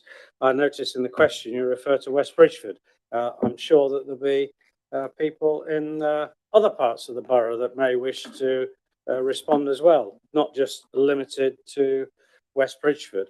In terms of the consultation response from the council, I think it's better if councillors and residents respond individually, and I'm not sure that it is particularly useful for one local authority to tell another local authority what to do with our assets. Thank you. Have you a supplementary question? Yes, I understand that as well as consulting individuals, that County Council are consulting the neighbouring authorities. So does that mean that Rushcliffe will not be putting in a response to the consultation as Rushcliffe? Thank you. It doesn't necessarily mean that, but what we've got to be sure of is that we assess very carefully what response that can be given that would represent the entire borough, because obviously it could be that we end up expressing some views that not necessarily everybody agrees with, and therefore that wouldn't necessarily be representative. However, if we are able to express something in a corporate way, which would not necessarily negate individual responses, then I'd be happy for the council to respond. Okay, thank you. Councillor Clark. Well, that concludes the business for this evening. Thank you very much for all comments, and thank you for attending. You may now go home, and those that are coming to the Mayor's Parlour, I'd be pleased to see you if you wish to have a glass of something and hopefully a cheese straw. I'm not quite sure whether there are any cheese straws.